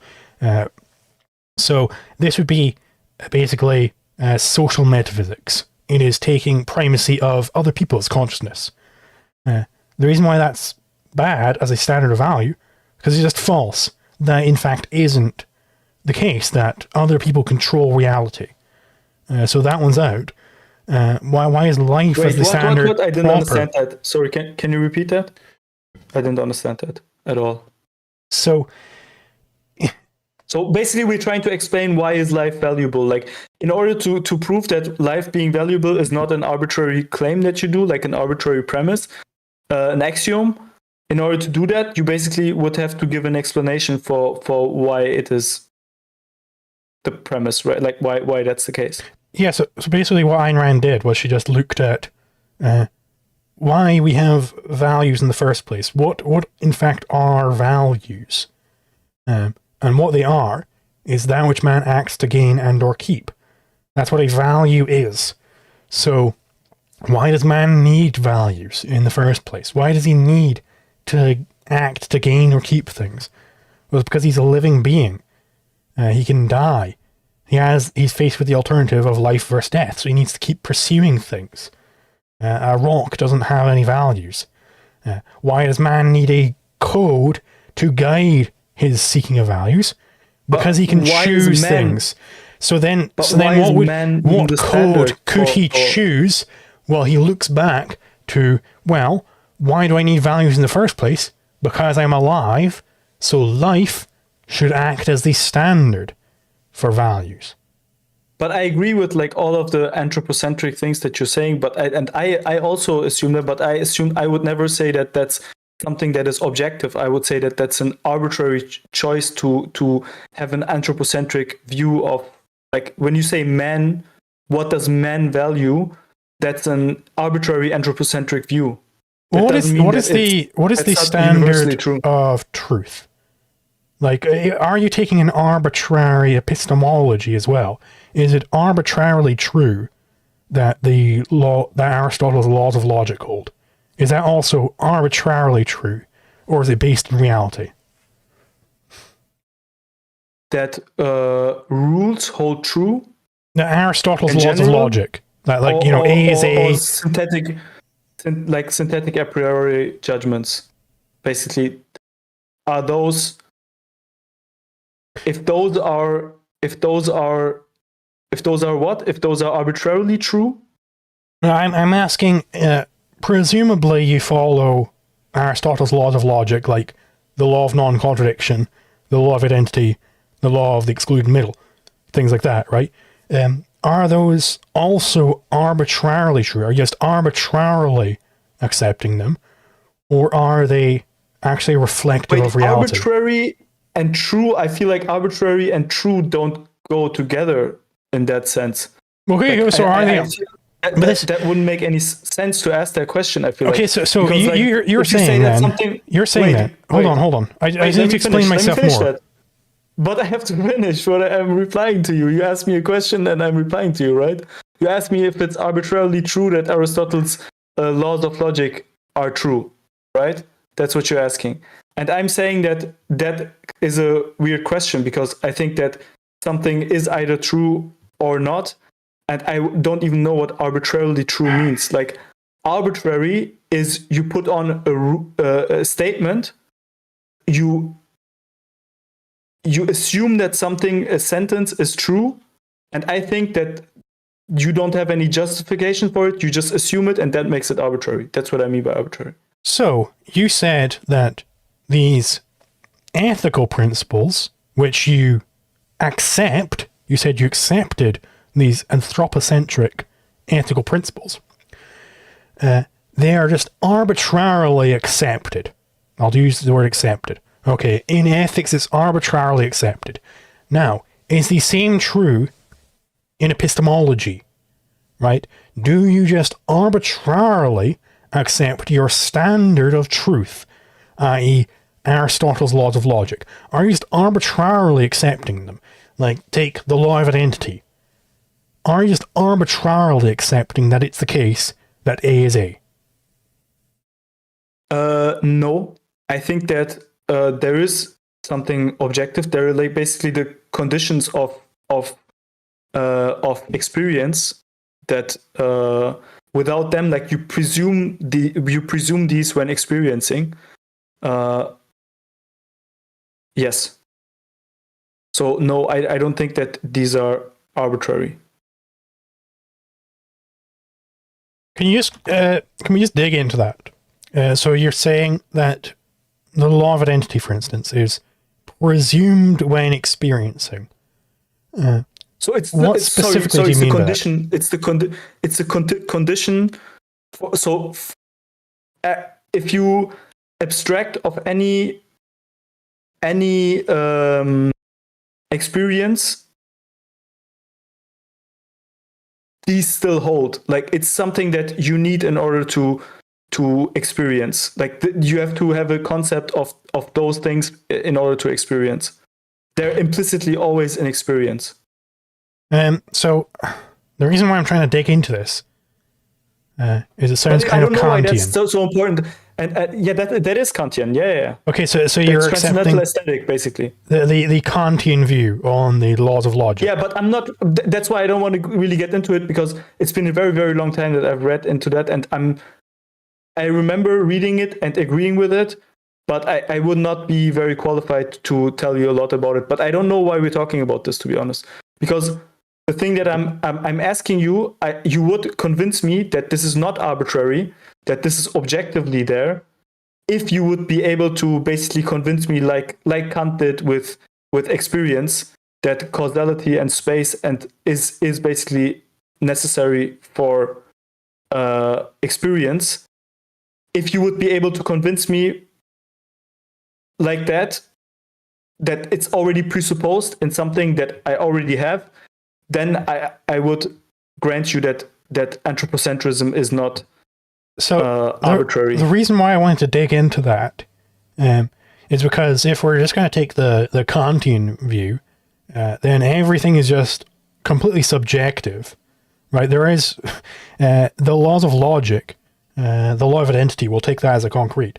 The law of identity, well, that's just your mind is kind of made this up and is forcing reality to obey that as it comes in and forms your new view. Phenomenal reality. Yes. I don't care. So, but if we're just going to accept this view that your mind can just imagine these laws up, well, then my mind just imagined the NAP. Then my mind just imagined the NAP up, and now it's true suddenly. No, it just completely it collapses. Forget about the Kantian view. Forget about that. Like, I want to know I want you to explain to me why an anthropocentric value of man's life, why that's not arbitrary. So it's not arbitrary in the exact same way that the laws of logic are non-arbitrary. It's an actual recognition of reality. So the standard of truth is set by reality, epistemology. The standard of value is set by reality, ethics, right? These are set by reality. And the way in which life is the standard of value, the reason why that is set by reality is because the whole reason why you need a standard of value in the first place is because you're a living being. You're faced with the alternative of life versus death. That is just a fact of reality. Can you imagine, need to recognize. Can you imagine a world where A is not A? No. Okay, can you imagine a world where man's life is not valuable? No. You can't imagine that world? And specifically, you actually, can't imagine a world, I didn't actually say that. A world where, sorry. You can't imagine a world where aliens basically take over the planet and man's life is not the thing that is the most valuable thing? Right, so that's why I wanted to clarify there. I assumed you were just translating into your own words. But specifically, I said, life is the standard of value. And no, I cannot imagine a world where life is not the standard of value. I can't imagine that. I can't. What does that mean, standard of value? Versus, so you need to gain values. You need to achieve values to stay alive. And you can choose which values you're going to pursue. So you need some standard to choose which value to pursue. You lost me. Can you say that again? So you're a living being. You're faced with the alternative of life versus death, right? Yeah. You are also a choosing being. You can choose which values to pursue. So because you can choose, you need some standard to make that choice upon. And the proper standard is life. Why is it the proper standard? Can you imagine one where it's not life? Can you imagine one where can you imagine one where, for example, the proper way would be suffering, for example, reducing suffering? No, I can't imagine that. I could imagine that, and maybe I can help you imagine that, and we can then imagine it together. So I could imagine a world where basically I'm seeking reduction of pain, where that's the standard of value. What is pain? Pain is a sensation. Okay, kill everyone. What does that mean? Kill everyone. No more pain. Yeah, that could be a standard of value, for example. Okay, and where did this death standard come from? Well, death... Or for example, a maximization of... Hold on. Death means non-existence as far as the living being is concerned. Death means the end of life. So, we're answering this question of how to guide the living choosing being, and you're taking the zero, the null, the nothing as the standard. This is reification of the zero. Can't have that. Try something else. Wait, what? Why?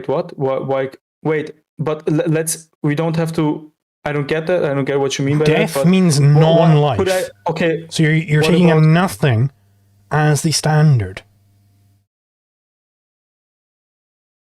What if I just say, I don't know, I'm not sure about that, but what if I just say maximization of feelings of pleasure?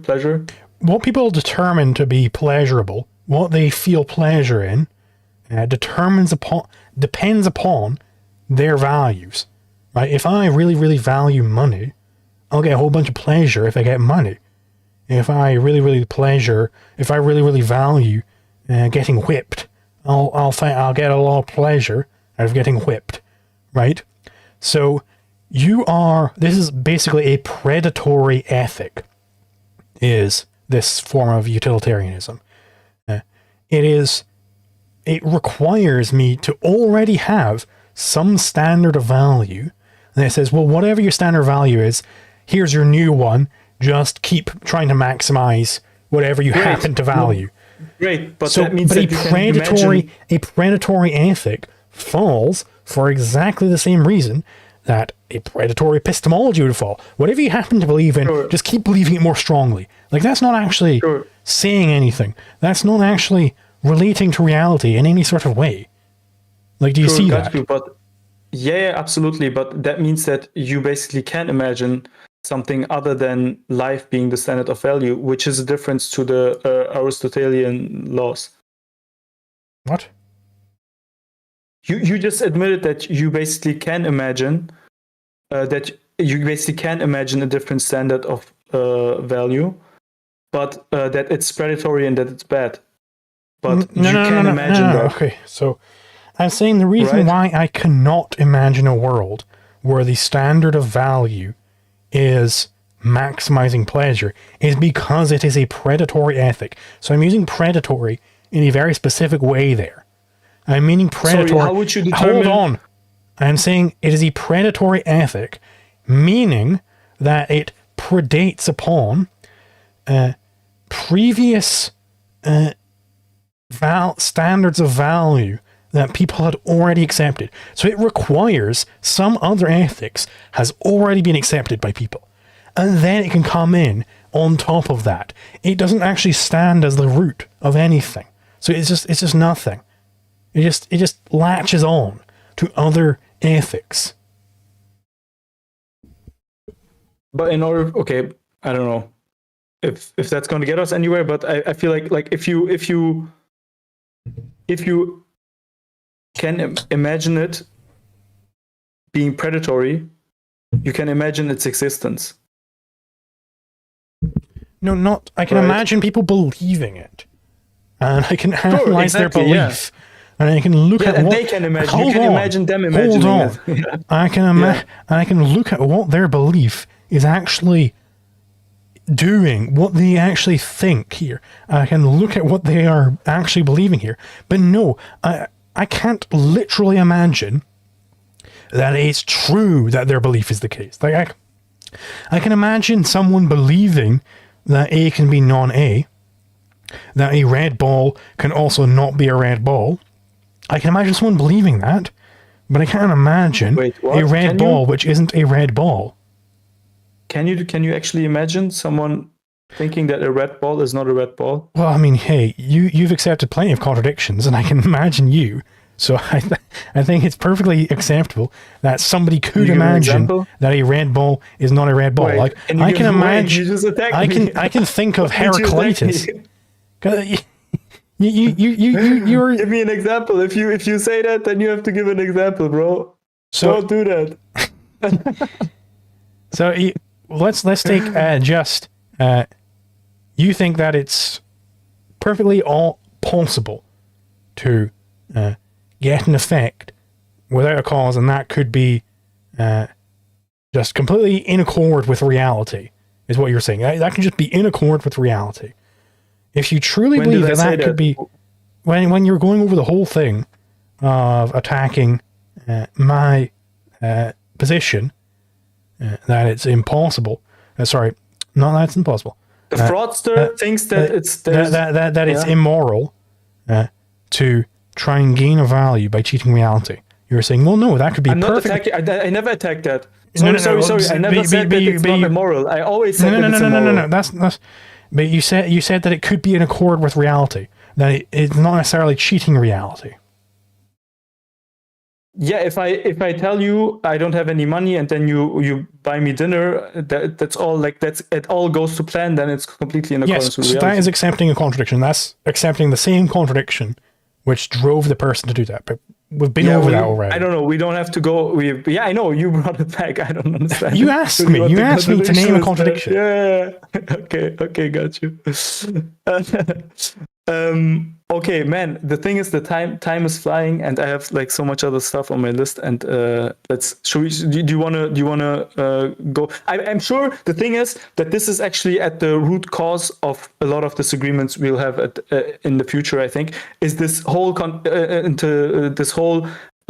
thing between ethics, legal, like immoral, illegal, and then non-aggression principle. I feel like there is 3 layers. And for you, like non-aggression principle and legal are the same thing, if I understood you correctly, right? Yeah, so I think law itself is a broader abstraction. But I think the correct law, the correct way to understand the law is indeed the non-aggression principle, yes. Oh, okay, so there is also an imperfect law. So people could have incorrect views upon epistemology in the same way that they could have incorrect views upon law. So what? Right now, I'm living in Germany. So, according to which laws am I living? I don't know what laws you're living under. I know what laws I'm living under right now. Where you seem to be obeying the NEP. Like I haven't seen you murder anybody during the stream. Maybe you did when you walked off camera or something. yeah, like a bunch of people there. It's like every time you murder a bunch of people. But right now, at least you're not. So I think that law is basically a part of philosophy.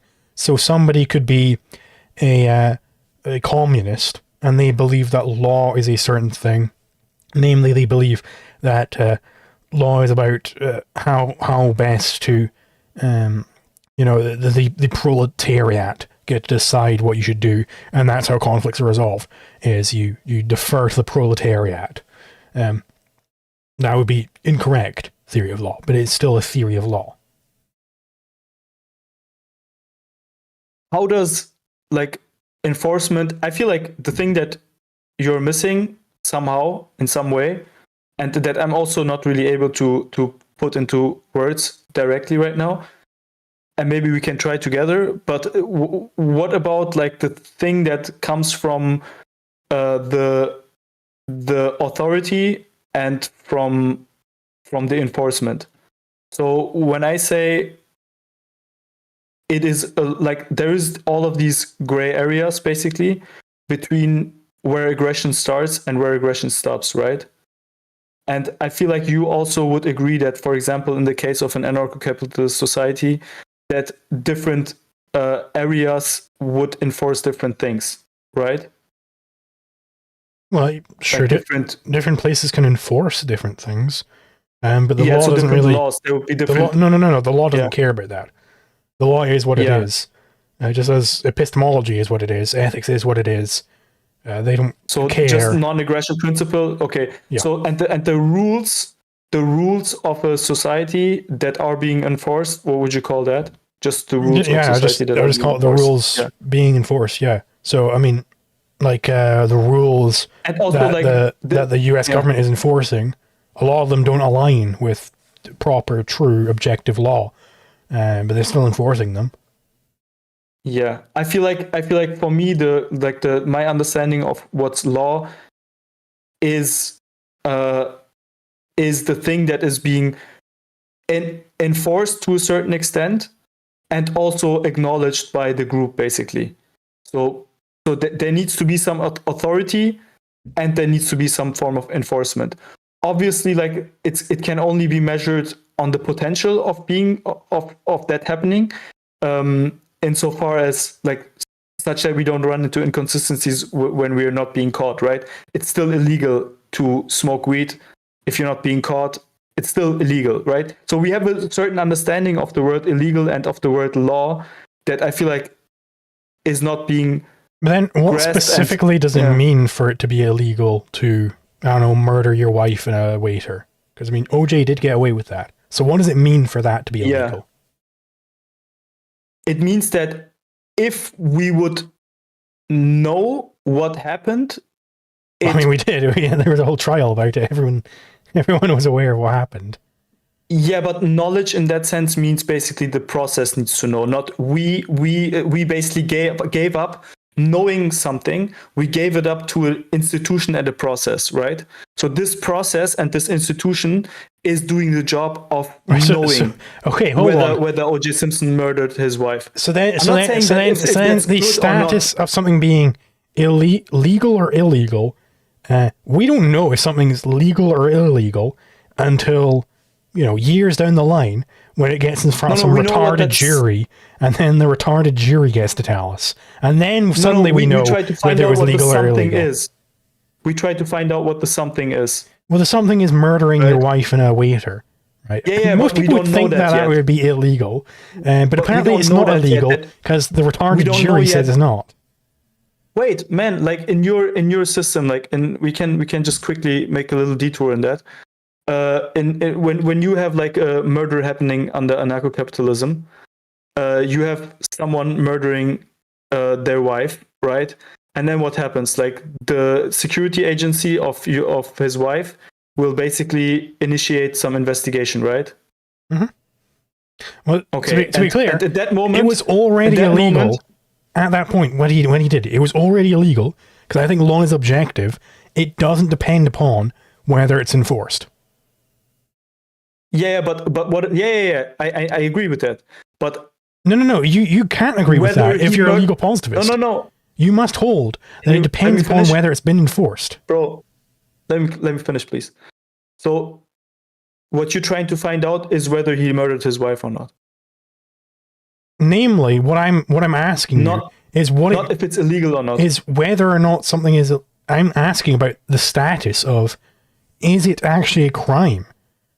How do you know that something is a crime? Some action is a crime. Because I might be found guilty of, I don't know, I killed Barack Obama or something.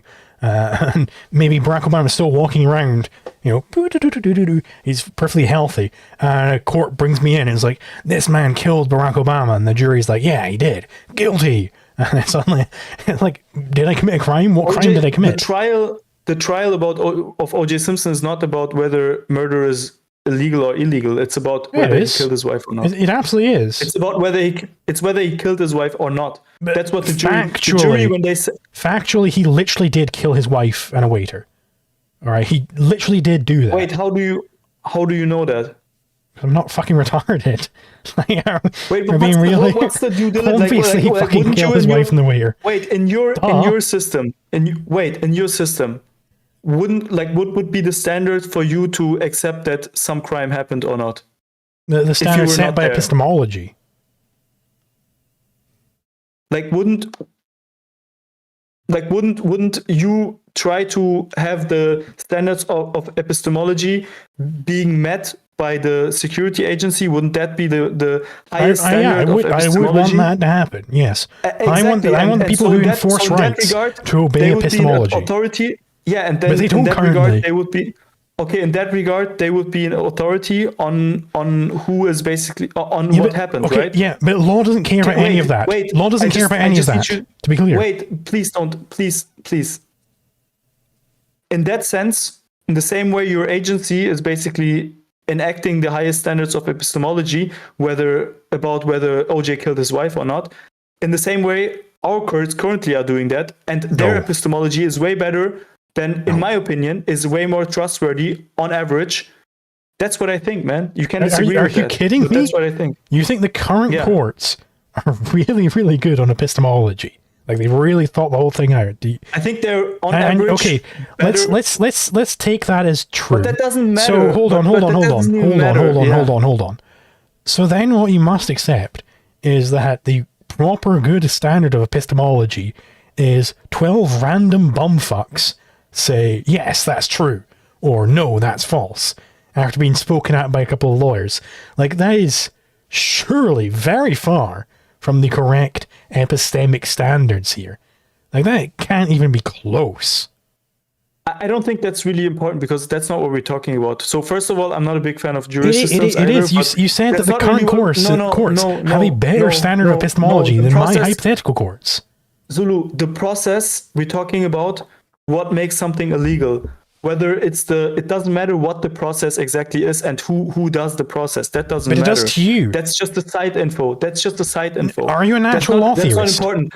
I could also. Are you a natural law theorist or a legal positivist? Please, man, please. You need to get this through. Hold on. This is a more fundamental question. No. You have to let me finish. The thing that we're discussing is not who has to do the process and how the process has to be. That's not what we're discussing. The thing that we're discussing is what makes something illegal.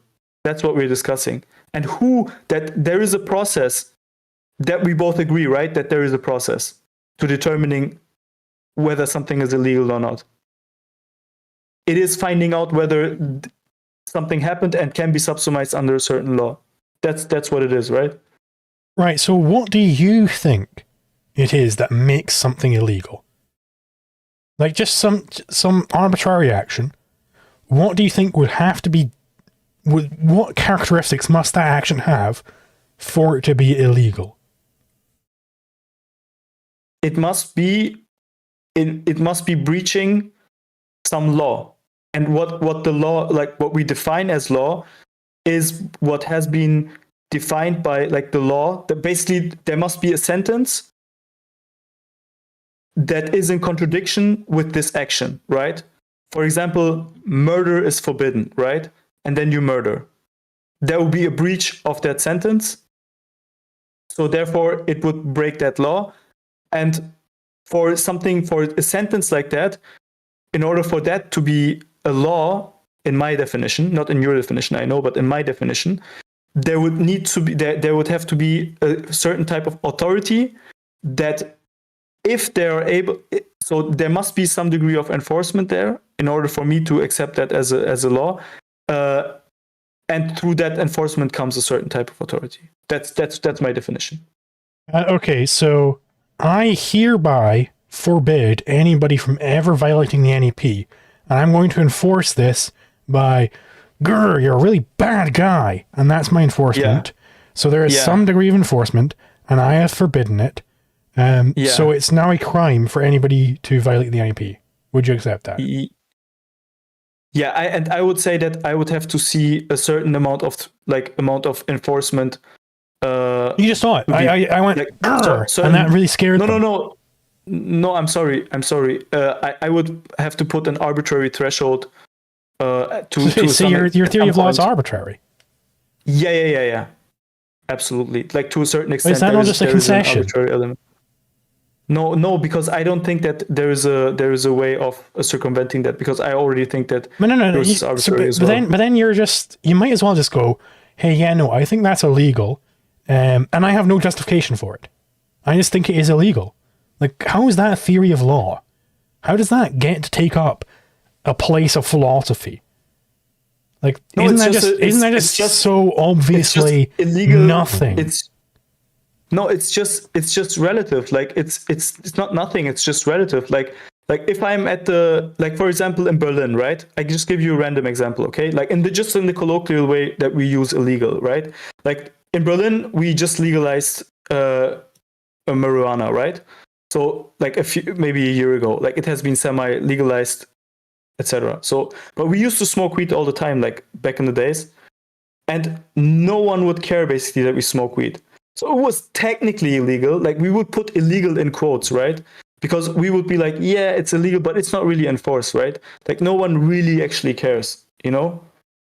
So the fact that no one really actually cares is making something less illegal. It's not a binary. It's a scale basically. Right, but I'm asking what the actual status of that claim is, because the standard legal positivist will say that it depends upon whether it's being enforced, right? So if nobody is enforcing, let's take the example of the First Amendment, right? Nobody's really enforcing that at the moment, or the Second Amendment. Nobody's really enforcing the First or Second Amendments in the US right now. Yeah. So it's not actually the law to a legal positivist because it isn't being enforced. Exactly. Because the law depends upon social facts rather than what is moral. But if you're going to take that as the standard for what is the law, literally 0 times when someone has gotten away with a murder has that murder been enforced. 0 times has that happened. Yeah. So OJ, he murdered his wife and a waiter. So this is no longer murder for the legal positivist. It's actually he just killed them. He just killed them and he was allowed to kill them. No. Because he didn't actually murder them. Because it wasn't enforced that he's not allowed to murder them. Zulu, no, absolutely not. It still is murder, but I would say that... Why is it murder, though? Because it wasn't enforced. No, murder is defined by intentionally ending the life of someone. Well, that's murder. Wait, hold on. You're outside of legal positivism there. Like, wait, hold on. Let me just tell you. No. This debate happened. You said so much right now. No, wait. You said so much that it's false. No, wait. You said too much right now. So you're saying that I'm saying it's completely in accordance with what I've said. If a country is not enforcing not punishing people that murder the whole time, if 99% of murder is not being punished, then I would say in this country it's technically legal. I would be like, you know what? In this country, murder is legal. And I think I would be totally justified to say that if it's not being enforced at all. But it doesn't mean that it's not murder. It's still murder. Like murder doesn't change. How many Jews were murdered by the Nazis? I think it's, that this question, you're asking me a question where if I answer the wrong thing, I could get fined for where I am right now, right? Okay, let's just Did you know that? No, I'm kidding. I'm kidding. It's 6 million. 6 million. Okay. But at the Nuremberg trials, the Nazis brought forth the following argument. They said, hey, look, yes, we killed 6 million Jews, but we didn't actually murder them because under German law, Jews had no rights. Now, the prosecution came in and they were like, hey, yeah, well, under German law, the Jews had no rights, but there's a higher law. And that law says you're not allowed to fucking murder people. I happen to agree with the prosecution at the Nuremberg trials. Would you say that you agree with the defense? If the defense says that it has not been murder, I don't think that the defense would say that. I think the defense would say that it was legal, like it was like an execution, like in the sense of legal murder. Right, but that's not murder anymore, right? Like you wouldn't say it's murder when they killed Jeffrey Dahmer, right? In my definition of murder, it's still murder. Like murder is something illegal. Like, it's illegally I killing think that- someone. Like, I think murder is intentionally killing someone. No, that's not That's what what murder means. murder is. Like, if someone breaks into my house and tries to kill me, and I kill them first, that's not me murdering them. But if I just go out and like find someone and like stab them randomly, that's murder. Murder is the illicit killing of someone. How do you say it? Premeditated. And it's not just that it's premeditated. It's also that you are unjustly killing the person. If it's self-defense, it's not murder. I know. Right, but then you are deliberately killing a person. It doesn't matter. Like but the legal, like the question if it's legal or illegal is not important for the definition of the word. It absolutely is, because murder is specifically that set of killing which is illegal. It being forbidden or allowed, is that important for it to be murder or not? Yeah, because that makes no sense. No jurisdiction would consider like the death penalty to be murder. Like that is outside of ordinary parlance. I think it is murder. I think it is murder. I think under any, like, you've just said it yourself. Premeditated killing is murder, and I said illicit. What does illicit mean? Illegal? Yeah, illegal. Basically, you're tying murder has to be illegal. You're basically adding that into the definition. I'm telling you, as a first language English speaker, that is just what murder means. Okay, would you do that for any other crime? Yeah, theft is illegal taking of something. It's not theft if my friend just throws me a ball. Now, I didn't steal the ball. What if theft is allowed in certain countries? It's still theft. It's still illegal, which is my view. Wait, taxation is theft. Taxation is illegal. Wait, your understanding of legality is anyways just based on the non-aggression principle, right? Yeah. Or are you right now using my understanding even of legal? Outside of the NAP? Hold on. I'm saying even outside of the NAP, if we just ignore the NAP completely for right now, murder. So right now what murder literally just means.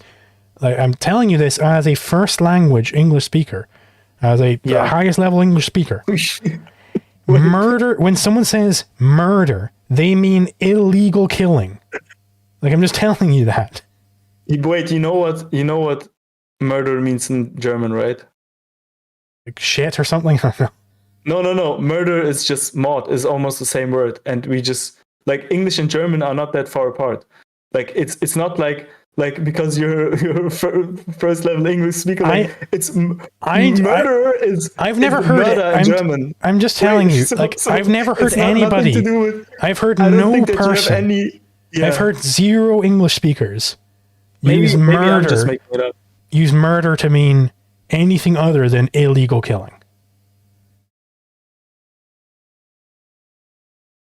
Yeah, it says unlawful. Yeah. So illegal has to always be in there in. Yeah, because killing is the more general term. Like, you can kill someone at a war, right? And that might not be considered illegal. Or if you're executing someone, it might not be illegal. But if you're saying murder specifically, that is illegal killing. It's interesting. In German, it's actually not the case. If I Google the German word, that is not the case. And we got that sorted out at least there. And interestingly enough, my good friend Zulu, you were asking me about the German Nuremberg trials. So we have to take the German definition. Well, no, I don't know what the fuck they actually. Which does not include legality. Oh no, my good friend Zulu. I haven't actually read the initial transcripts of the Nuremberg trials. I'm just taking this off of Walter Block, and he translated it to murder. So bring it up with Walter Block if you disagree with it. The standard is still the same. The Nazis didn't think that they were murdering the Jews. Right? They considered it legal.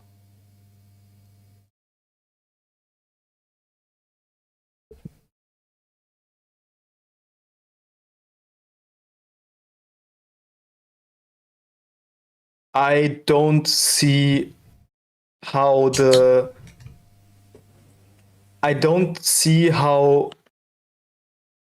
finding out what happened, in my view, the process of acting upon basically the purpose of law is basically resolving conflict, right? That's your idea, right? So, and the thing is that the conflict is always something that is happening, right? What do you mean by that? So basically, if we have in your system, we have someone killing somebody else, for example, right? And then basically the security agency comes and investigates, and then basically has to determine what's going to happen. Nothing after them killing the person actually matters for a legal discussion. All of that is just enforcing the law. But the law is already what it is. So in my position, in your position, in my position, the NAP, even if NAP like would have to, but even if it's the NAP, you would have to find out what happened. So if you're wishing to enforce the law, you have to find out what happened. But in my position, let's say Hitler wins and he's able to kill all the Jews or whatever. I still hold that every single one of those Jews was murdered, that it was an unlawful killing, that he violated the law. Even if he wins, even if he can enforce his unjust rules, they're still unjust, because I don't think it depends upon what is enforced. But if you are a legal positivist, you have to in some way think it depends upon what is being enforced. So, therefore, O.J. Simpson didn't murder his wife and that waiter, he just actually executed them, or killed them, or whatever. And it wasn't murder. That's not how I see it. That's not how I see it at all. Then how do you see it? Are you a natural law theorist? So I can tell you how I see it for the Holocaust case. Okay, so in the Holocaust case, it was not illegal to murder Jews in that sense. Like in my understanding of murder, in my understanding of if you have to add the legality of every crime, like I don't get this adding something being illegal into the definition of the thing that you're trying to find out. That's just the definition.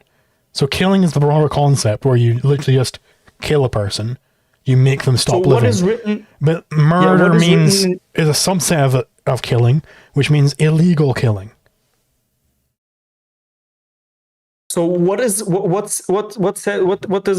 write like in your books of law, in English books of law and law books, okay? So what does it say in there? Like, does it say in there it is illegal to kill, to murder? That would be a tautology, right?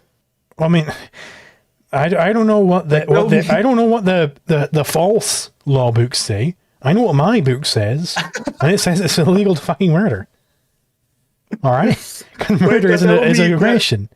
Murder means aggressive. You would agree with me. Murder means aggressive killing. If you would agree with me that if unlawfulness is inside the definition of murder, then the sentence murder is not allowed would not make any sense, right? It makes perfect sense. It's a tautology. That would be a tautology. Tautologies can be legitimate. Like the law of non-contradiction, by the way, is a tautology. The law of non-contradiction is still plenty useful. You would not give any information in that. You would not share any information with. I'm not so sure about that. I think you're adopting a Kantian epistemology again there. You're adopting the analytic synthetic dichotomy, which I completely reject. Wait, if I say that a bachelor is unmarried, have I given any information? Yeah, you've told me what bachelor means. That's information. Yeah, but if you would only understand, like if I tell you a bachelor is unmarried, in order to know what a bachelor is, like you know already what a bachelor is, right? Otherwise you would be like, a what? A what is unmarried? I have no idea what this word means, right?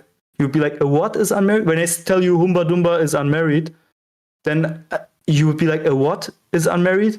So in order to understand the sentence, a bachelor is unmarried, you would have to know the word bachelor. And if you know the word bachelor, you know the definition, and then you already know that he's unmarried, right? Well, everything you just said there, that's only a relation of ideas, so I don't even have to... No, Hey, wait. it's just a relation of ideas. Wait, you haven't added... I asked you a question. Everything... It's not that No, I've but just said- even in your I question, asked you you a didn't add question, can you anything. answer? It's just a relation of ideas. You just gave me a relation of Can you- ideas.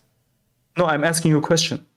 Do you know what the question is? But that's just a relation of ideas, bro. Like, so if we're just I'm gonna... asking you If we're gonna a take the analytic question. synthetic dichotomy, I'm take asking you a question. I'm asking you a question. If I say that a bachelor is unmarried, have I given you any new information? And you said yes. you've told me what a definition. bachelor is. And I'm asking you, like, if I would tell you a Humba Dumba is unmarried, like that would be just an attribute of that thing that if you don't already know what it is, like if you know what it already is, you would basically not get any more information from that. And if you don't know what it is, then this sentence makes no sense for you. Okay, but everything you're doing here, still analytic. So all you're doing, if we're going to accept the analytic synthetic dichotomy, if you're going to try and propose that to me, I don't know what that is. let's really accept it. No, I'm asking you basically, isn't it weird to have a law that says that murder is not allowed? If it being not allowed is already in the definition. In my view, the only law is don't commit aggression. Everything else is derivative of that. Yes, I agree. I'm just asking you about the normal. You can just say it's random and stupid, and I mean, it's not like I'm attacking your principle of law, right? But I'm just asking you.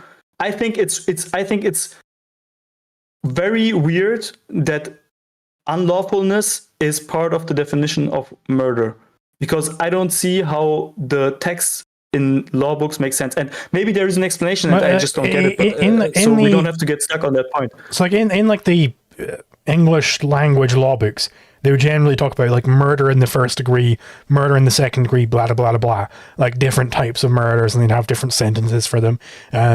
Whatever. I don't really care about any of that. And also, it doesn't matter for my question. Sure. Wait, okay. Let's move on. I have a bunch of other questions. I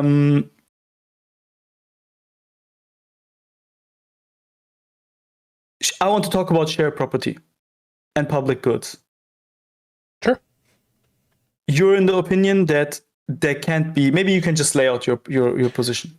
Sure. On that. I think that group property is just literally impossible. There is no such thing as group property. I think it is a legal fiction on the same level as intellectual property. Like, it is just something so wrong, which so many people have swallowed. So why do I think that there is no such thing as a group of people owning a thing? Well, let's just take a concrete example. Pardon me. So the set of people A through Z, they all own a stick together, right? A, he decides he wants to use this stick to spearfish. B doesn't want this to happen, right? How do we resolve this conflict? They both own it, right? So let's say that the spearfishing does happen. Whoops. Then B didn't get what he wanted. So B does not own the stick, which contradicts our previous assumption that everybody owned the stick. Okay, well then let's say that the spearfishing doesn't happen. Whoops daisies. Then B gets what he wanted and A doesn't. So A doesn't own the stick. So that, which still contradicts our initial presumption that everybody in that set owned the stick. So no matter what you pick, whenever there's a conflict within the group, you're contradicting the initial presumption that they all owned it. And this is very clear to see. If we just imagine, let's just say by fiat, everybody owns everything. Well, whoops, we're right back in the initial position that property rights were there to solve. Namely, how do you deal with conflicts? We don't know anymore, because everybody owns everything. Everybody owning everything means nobody owns anything. Like, it's just a complete and utter farce. Okay. So basically, ownership means deciding, being able to decide. So first of all, do you make the difference between ownership and possession? Yes. So ownership means the right to control something. Possession means just literally controlling a thing. Okay, and in both of these, and it's both not. So who gives this right? Nobody gives it. Right? Where In the does same it way, come in the same way that nobody gives the law of non-contradiction. Nobody gives that law to us. It just is the case. But a right is something that is that, like, how do you get that? You don't get it. You just have it. It just is true. Wait. If I don't have a stick, like right now, I don't have a stick. Okay. So I don't have the right, like I don't have the possession over a stick. And also I don't have ownership over a stick, right? Okay, and the instant that you have a stick, you are the initial possessor of a stick, derived from your prior rights.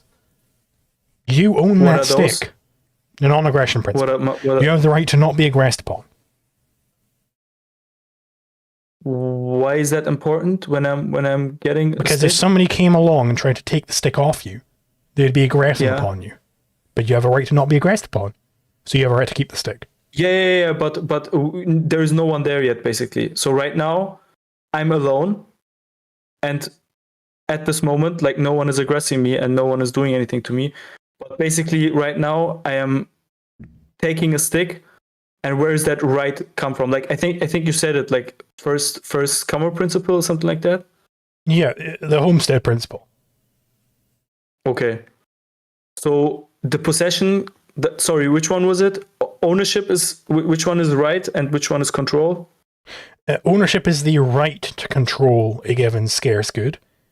Possession is the literal, actual, physical controlling of it. Yeah. Okay, and this right comes from the non-aggression principle. Yeah. And the first, so because I'm the first one, I feel like it's not from the non-aggression principle. I feel like it's because I got it first. I'm the right, but that's a corollary of the non-aggression principle. What does it have to do? I'm not clear yet why that's the case. So because you got there first, you got to the stick first. That fact entails that anybody coming after you is initiating the conflict just by how the prior-later distinction works, just by how time operates, right? They're the ones who came in and started the conflict, right? Because you were already using the thing, right? The stick in this case. But so before a corollary of the non-aggression principle is the homestead principle. The first comer gets to own the thing. A corollary of the aggression principle, where the aggressor gets to win, would be the anti-homestead principle, that the late comer is the one who gets to have it. The mere possessor ethic. That is just what is entailed by these alternative principles.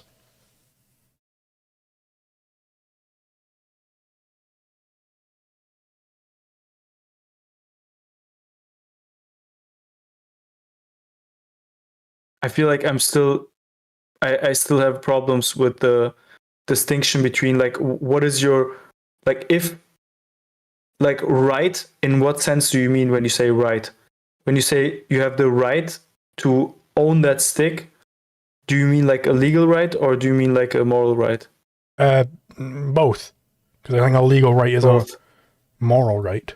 I don't know what a moral right would mean, but it would be, presumably it's going to be the superset. Yeah. Okay. So possession would be control. Right would be first comer principle and non-aggression. So you could give away the control and the right over that stick, right? Yeah, you could trade it. Yeah, obviously, yeah. So I think you can give away control. So obviously, I think like, what's the problem with giving the right partially? Like to give a partial right in the pure ownership sense. Like since there is no aggression happening, and since you are basically giving it up, what would be the problem in that? Just in the pure, not in the control sense, but just in the pure ownership sense. 1 second, can we just table that for right now so I can go take a piss? Of course. All right, I'll be back in just a moment.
Hello.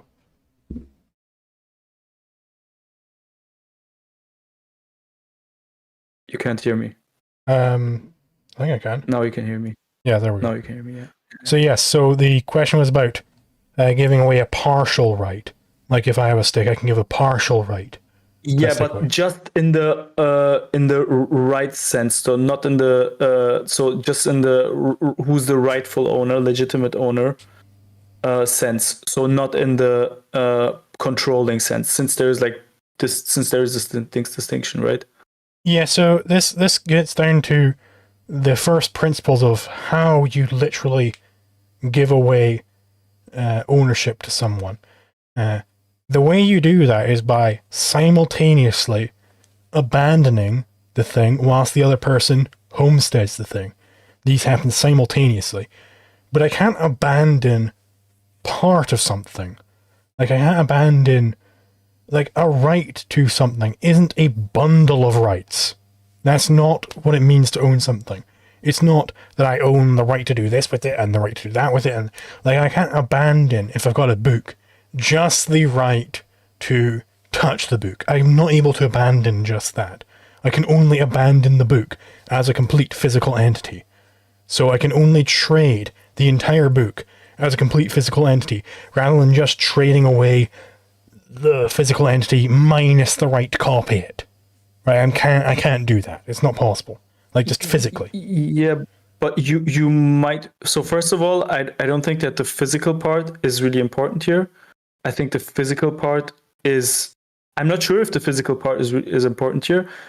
That's what I'm basically asking when asking that question. But then the other way we could basically split it apart, the control over it, and also the legitimacy, like the legitimate right, would be that we either initiate a contract where we vote on it, or we could just timely, like change it in time, like give ownership over time, right? Where I say, okay, you get it every second day, and I get it like every we just give it to each other every second day, and basically I have it half of the time, and you have it half of the time. So neither of these work. So for the first one, where you give it ownership every other day, that's just exclusive ownership, but you're constantly trading it back and forth. Right, so that's not group ownership. That is individual ownership, but you keep flipping between people. The other one, the other one you gave was voting on it, which that doesn't solve the problem at all. So if they all vote and they decide that the spearfishing will indeed happen, well, it still happens, and B still doesn't fucking own it, because he wanted it to not happen. Okay, wait. So the first one, I disagree. Wait, what was the first one you said? That you give ownership every other day. Would be a trade. Yeah, no, that would not be a trade, because basically you already, the way you set it up is that you force the other person to give it back to you. Sure, you can do that, but it's still a trade. Like if it gets traded to me and I blow the book up and it no longer exists, I was like, whoops, well, it no longer exists, so fuck you. Right? I haven't committed any crime there because I own it. Yeah, exactly. That would not be allowed in my. Why wouldn't it be allowed? Because I own it. Ownership. Do you own it? That's the thing. Like you. But you traded it to me. You have to give it exactly. I'm saying that I didn't trade it to you. Like you're saying that I traded it to you. And in what sense is ownership mine? You said the ownership flips each day. I'm saying that it's restricted. So basically, it's restricted. In what sense? So who owns it? I've told you, like we both own it. That's my. I'm presenting a concept to you. So we both own it. Therefore, I do indeed own it. Right? Because we both own it. So I own it. But you hold on. We both own it. So I own it. So I'm allowed to blow it up. What I'm saying with this concept is that you're giving up partial ownership of it. So you basically. But there is no bundle of rights. How do I partially abandon something? That's what I'm trying to explain to you, man. You let me finish, and I'll try to explain to you. I believe that what we're doing is already what's happening when you're renting something. Do you think that renting out something is a legitimate contract? Yeah, because I don't own the thing at all. Like even partially, I don't own it at all. I'm just renting it. So that would mean, okay, maybe you do think that. I'm just curious. So that would mean that if you have a tenant, and basically you can at any point you can just throw that tenant out, right? Yeah. But that would also mean that you could at any point decide to blow up your house, right? Not with them in there. Like, that would be murder, because you don't own their body. Yeah, but or their property that they've moved in there. Wait, if you basically say that you want your property back, and the moment you end the contract. Yeah, exactly. But what's the conditions for that eviction? Like, what do you have to give? The conditions are set by the contract. So maybe the contract, presumably. You hold on. Oh, interesting. Hold on. Yeah. Presumably, the contract would say, hey, if the landlord wants to evict before the contracted date, then he has to pay like 50% of the total rent, or he gives like back twice the deposit, or whatever the fuck. Right? Yeah. And then he's evicting them. so they can just then move out with all the money they're going to get out of this. Yeah, and how much time do they have to move out? As much time as is reasonable. Wait. What does that mean? It means they can't just instantly blow it up, right? Because you can't possibly move out in that time. Why not? It's their gentleness possession. What's the gentleness principle? That's a completely new principle. So the gentleness principle means... I've never heard about that. The gentleness principle means that you are allowed to stop an ongoing aggression using the minimum possible force. So in this case, the person is not actually even aggressing against you yet, because they are complying with your order that they leave your property. They are indeed leaving. It's going to take a while for them to leave, because they've got to get all their shit out of there. Right? Because you don't own that shit, right? If you want that shit to be removed faster, then you can pay for some fucking movers to get it out faster, right? But you can't arbitrarily decide that they get it out within 1 picosecond. Like, that's not... Why not? You're not allowed to do that. Why not? It's your property. Why would you be allowed to do that? But that would mean that in that time, you're not allowed to use your property the way you want to use it. If you want to use your property in such a way that doesn't that mean hold on. If you want to use your property in such a way that this person's stuff gets removed in 1 picosecond, then you can fucking figure out how to do that. Right? You hire the world's fastest movers and you get them out there instantaneously. All right? But I can do what I want with my property, right? If you can figure out how to do that with your property, go ahead. No. They'll be glad. I can wait, me not being... You, just a minute ago, you said that you not being allowed to blow up your book is proof that you're not the owner of the book, right? But I own the book. But the landlord doesn't... You own the book. Hold on. So the landlord doesn't own your property. Wait, Zulu, you don't let me finish. The landlord doesn't own your microphone. You don't let me finish. I know what you're going to say. I've had a million of these debates. Come on, come on. You not being allowed to blow up the book was proof of you not owning the book. That's what you said. Yep. But now I'm asking you, why are you not allowed to blow up your house? He's allowed to blow up the house, just not your microphone within the house. It doesn't matter. Like, it does matter. My house. Wait, I can do with my property what I want, right? With just your property, yes. If you put your microphone in my house, I don't care, right? Normally, can I prevent you from blowing up your... No, can I give a shit if you don't care? Wait, can I just put stuff in your house and prevent you from doing shit with it? So it depends on in which sense you're putting stuff in their house. So if you're a tenant in my flat and I decide, you know what, I want to blow this flat up, right? I'm not allowed to blow all of your stuff up and you with it. I have to say, hey, get out of my flat and I'll pay the penalty clause that we already agreed to. And once you're out, I'm going to blow up my stuff. I'm going to blow up my skyscraper or whatever it is, right? But I'm not allowed to blow up your things. In the book example, you were saying that I literally physically own the entire book, that you don't have like a bookmark in there which belongs to you, that it's just my book. I'm allowed to blow up that book. I'm not allowed to blow up that book and the bookmark that you put in there. I'd have to take the bookmark out. I'm allowed to blow up the book, not the bookmark. Can I just put stuff in your belongings and prevent you from doing stuff with it? So if you're trying to blow yourself up, I'm not allowed to just shoot you and prevent you from blowing yourself up. That's just a question. Like, can I just put stuff? No is the answer, and I gave an example of why not.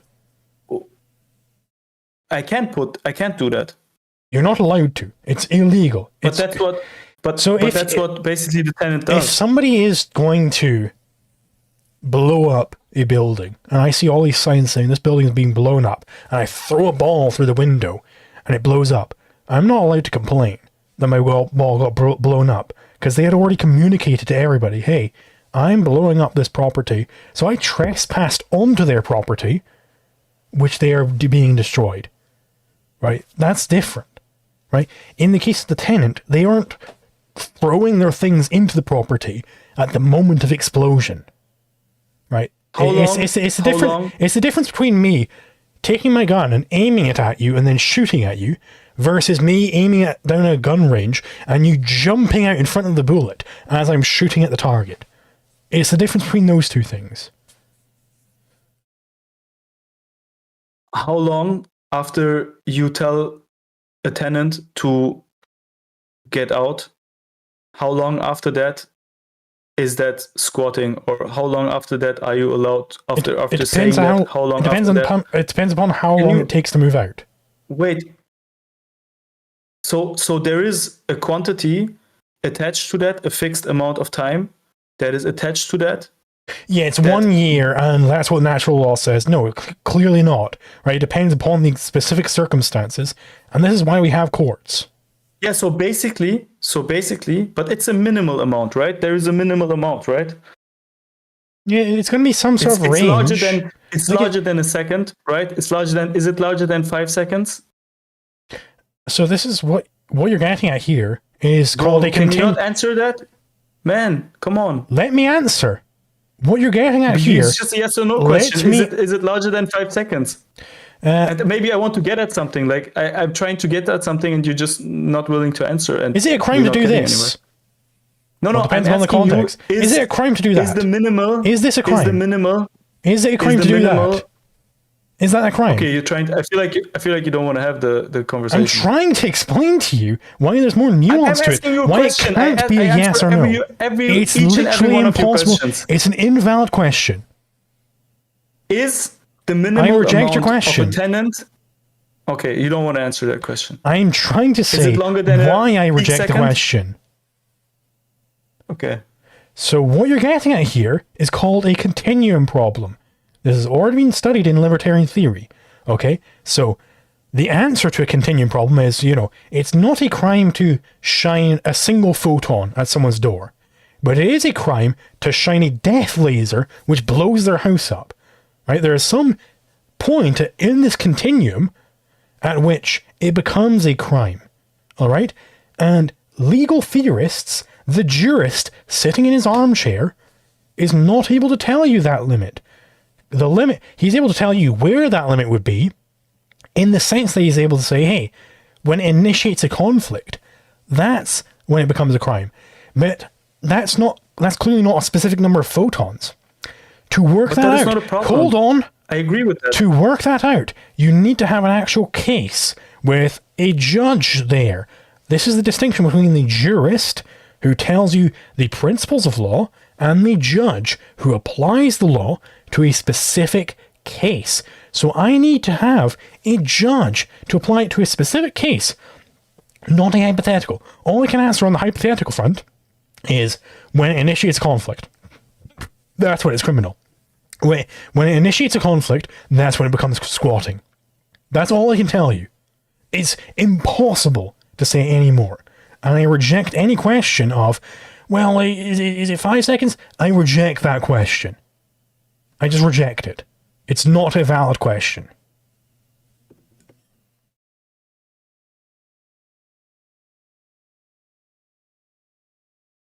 I feel like you don't want to... I don't know where to go from here. Well, like, if I ask you some sort of question, you don't even let me speak for 2 words. I just said I don't. You spoke for 5 minutes now. You can speak your whole thing, and then I'll ask you a question after 5 minutes now, and I just said I don't know where to go from there, and you already interrupted me, man. Where do we go from here? If you don't want to talk about it, it's fine. I'm gonna shut up. I'm gonna let you say your whole thing, and then at the end of it, I'm gonna ask you a question. Man, I just want to have a conversation. It's not like I want you to completely again. You shut can say up your or whole anything. thing. I'm just asking a reasonable question. I think you can say your whole thing. Go ahead. Man, I feel like you're pissed. I don't know why, but I feel like you're angry, and I don't see why. I have not disrespected you or anything, and I feel like I don't know. I think you're wrong, so that's why you get angry. Did you want to say a point? Yeah.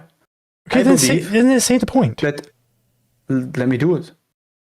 I believe that there is a minimal, like if either you're allowed to blow them up, there's just two possibilities. Either you're allowed to blow them up, or there is a minimum amount of time that you have to give them to get out of that property.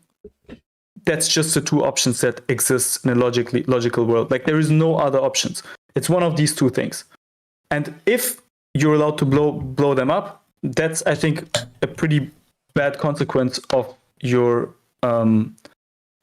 theory of not being able to give up ownership, because I believe that you can give up temporal ownership of your property. That's what I believe. And I believe that that's what's happening, because then you are basically, every time you rent out your apartment, you need to give a minimal amount of time. There is some amount of time X, let it be just 3 seconds, that is minimally required in order to evict that house, that shoe, that whatever it is, right? So because there is this minimal amount of time that you have to give, basically in this minimal amount of time, you've given up the right to control your property completely. That's what I believe. And doesn't matter what that time is. We just know that it exists. If we are not allowed to blow it up instantaneously, there is some nanosecond X. That's it. Okay, so my question to that is, if I were to ask you some question, I'm not going to tell you the question, just some question, and you were to answer red to that question, would that be correct? Yes or no?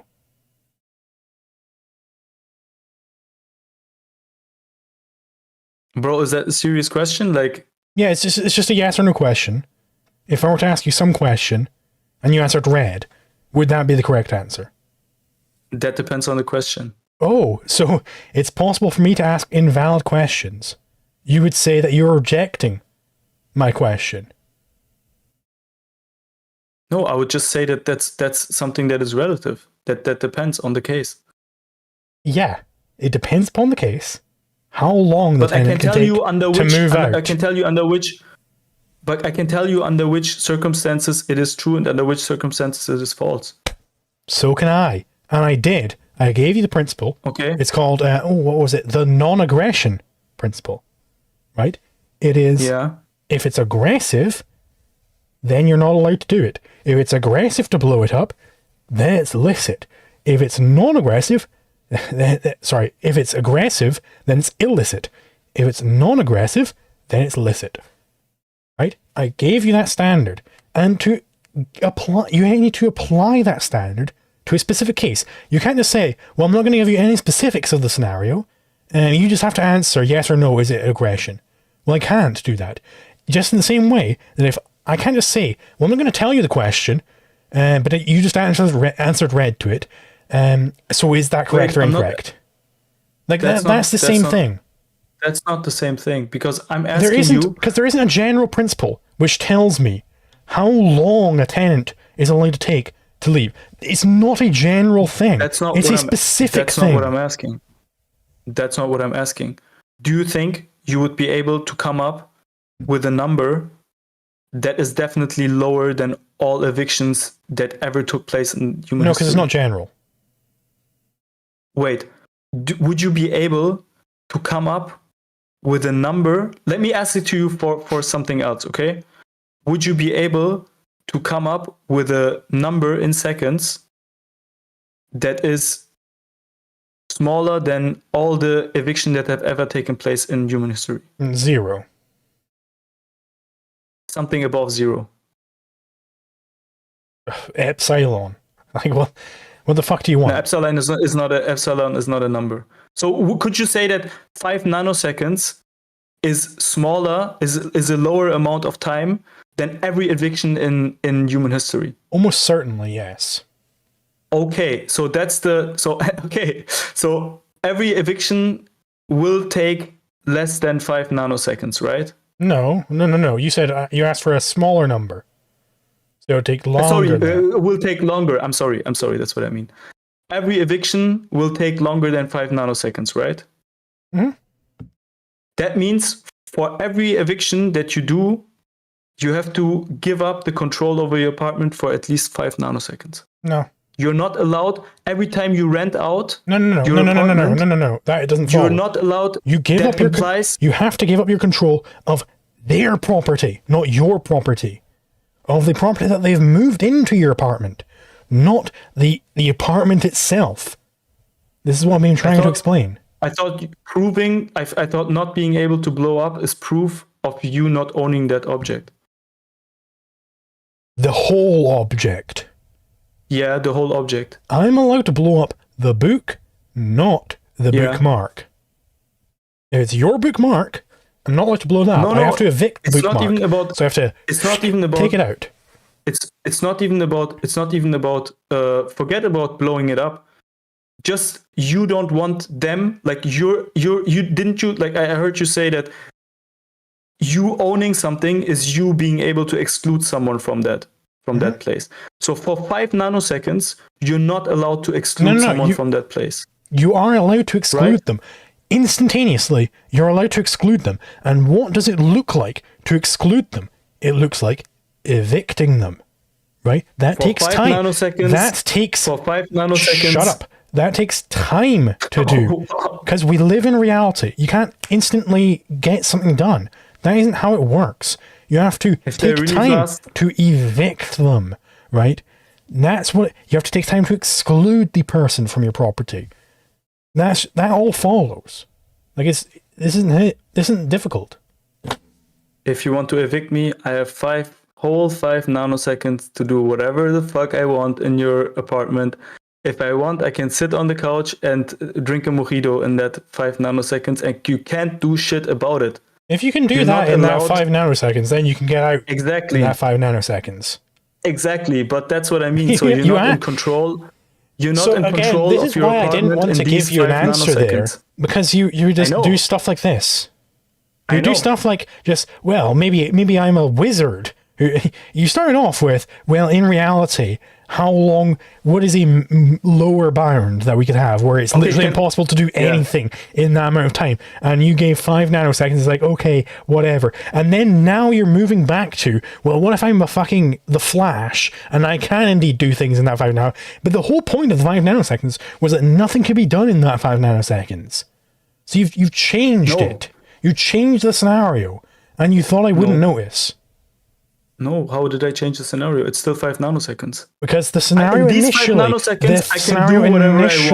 the scenario was, we need a time so small that nothing could ever happen in that amount of time. And then you changed it to, well, I'm the Flash, and I can do things in this 5 nanoseconds. I can sit down on the couch, I can drink a mojito, I'm just a fucking superhero, and I can do all these things in this 5 nanoseconds. But, like, no, that's a different fucking scenario. Then it has to be even smaller. It has to be a fucking Planck time or whatever. Do you think that all evictions all over history have taken longer than 1 second? Almost certainly, yes. Okay. Can I blink in 1 second? Yeah. Okay, I'm going to enjoy my free blink in your apartment while you own it and you can't do shit about it. And you can't do anything to exclude me. I don't know if you know this, but you can blink whilst leaving a place. Like, it's possible for me to be leaving here whilst blinking. Like, these are not mutually exclusive here. I know, I haven't said that they are mutually exclusive. It's just that you give up control. Accepted it. The moment you rent out your place, you give up control over your place, which is for you the definition of ownership. You give up control over your place for 1 second. No. At least. Because you don't have the right to evict me in that 1 second. No, I am evicting you in that 1 second. Okay. I think we can... Should we have another topic? If you want. Okay, nice.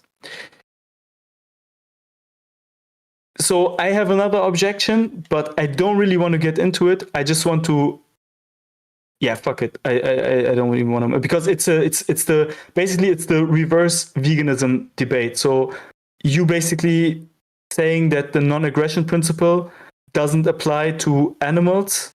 Mhm.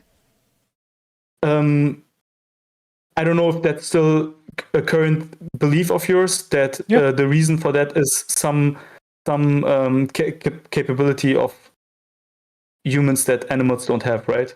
Yeah. Okay. And my question would be like, okay, maybe we can do it real quick, but I just want to get your opinion on that. The question that popped into my mind immediately was, how is that not might makes right?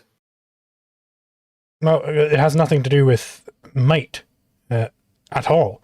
Right? It's just to do with the fact that humans are able to choose, which means that they have free will, which means that they can get into conflicts and they can also avoid conflicts. Those are the two things which need to happen for you to have law between A and B, is that they both have to be able to get into a conflict and they both have to be able to avoid conflicts. Neither of those criteria are met by any other animal than humans. So they don't have rights. There just is no meaning of law between me and a pig. It just doesn't make sense. I thought that I heard a different explanation of yours where you said that it is because they don't have the capability to understand, or like it was some intelligence argument. Maybe I'm confusing it even. But was that anything that you've said any time? That they can't understand these things is a corollary of the fact that they just don't have free will, right? So they just don't even meet the first criterion. So they're not going to meet the second one. Mm-hmm. How would you determine that anyone has free will? I can talk to them.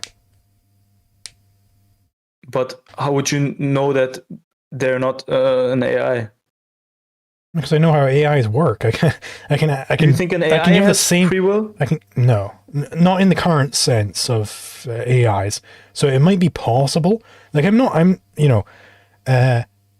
I'll give my whole position on AI in a brief form here. So we don't have to get. It'll be very short. It'll be very short. So sure. I'm not completely disregarding the possibility that you could make silicone into something which can actually think and have free will. Sure, that's entirely possible. Maybe it can be done. I don't know, right? But I do know that the current AI models that we're making, no chance in hell is that ever going to become something which has free will, because it is literally just predicting the next likely token. That is not how humans think at all, not even close. So the AIs that we have, like, ChatGPT and things like that, these large language models, all they are is, in my terms, they are really, really, really powerful parrots. They're parrots which have learned a whole wide vocabulary, but they're still parrots, and they get tripped up very easily. Yeah. Actually,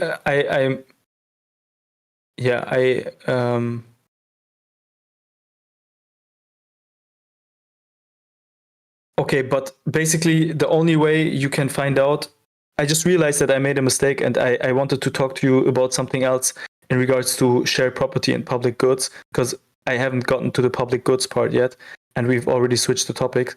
But we can would you like me to go back real quick to public goods? If you want, sure. Okay, cool. So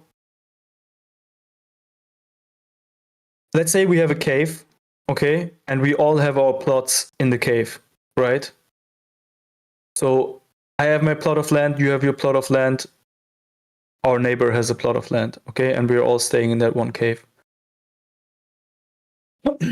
And now basically our neighbor starts to run an engine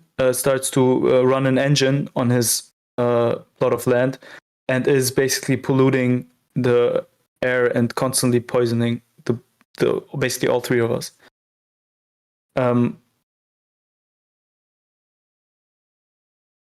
What's going on there, basically? Pardon me. So what's going on there is that the neighbor You know, let's say it's pumping out a bunch of soot or something, and this soot is coming and like dirtying your clothes and making you cough and everything like that. So he is trespassing those particles of soot onto your property. What is soot? What is soot? It's like the carbon residue, like the smog, the smoke, which comes out of like a dirty generator. So he's trespassing all these particles onto other people, onto their property. And this literally actually happened during the Industrial Revolution, where there'd be these factories pumping out all the soot, and it would like, there was a literal case like this, where it dirtied an old lady's laundry. She'd clean all her clothes, she'd hang them out to dry, and she'd get back to them and be clean and dirty. Like, dry and dirty. They'd be infested with all this soot, right? And they were able to track down the specific factory that the soot came from. And they would make an injunction against the factory, hey, you're not allowed to pollute this old lady anymore.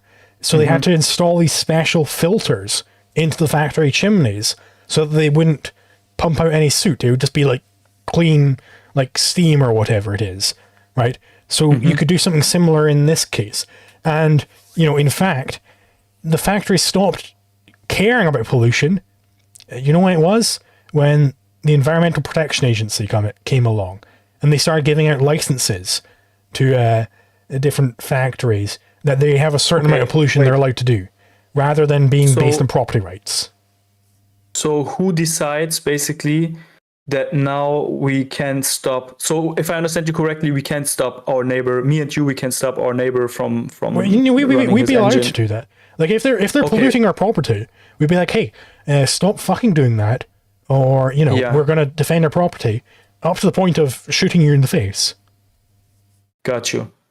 And so now the question is, what if he's just farting a lot? Does that damage our property? Does that interfere with our property? I mean, it is kind of a nuisance, right? So it is like it smells horribly the whole day, right? It's like you want to eat something, you almost have to vomit every time you want to eat something. It is like making your life miserable. Let's put it like that. There is no health damage, basically. I mean, so how is this cave like tiny? I mean, it is the size where this would happen. Okay, so it's like some very tiny cave with a very flatulent man. Or he's just farting like crazy. So if you could show like this is initiating a conflict with how you using your, like maybe it was a very nice smelling cave before he came along, and you were cultivating a flower shop in there, and then he came along and he ruined your flower shop because every customer comes in and goes, oh, these flowers stink, and then they go away or whatever. So he's like, you know, initiating a conflict that way.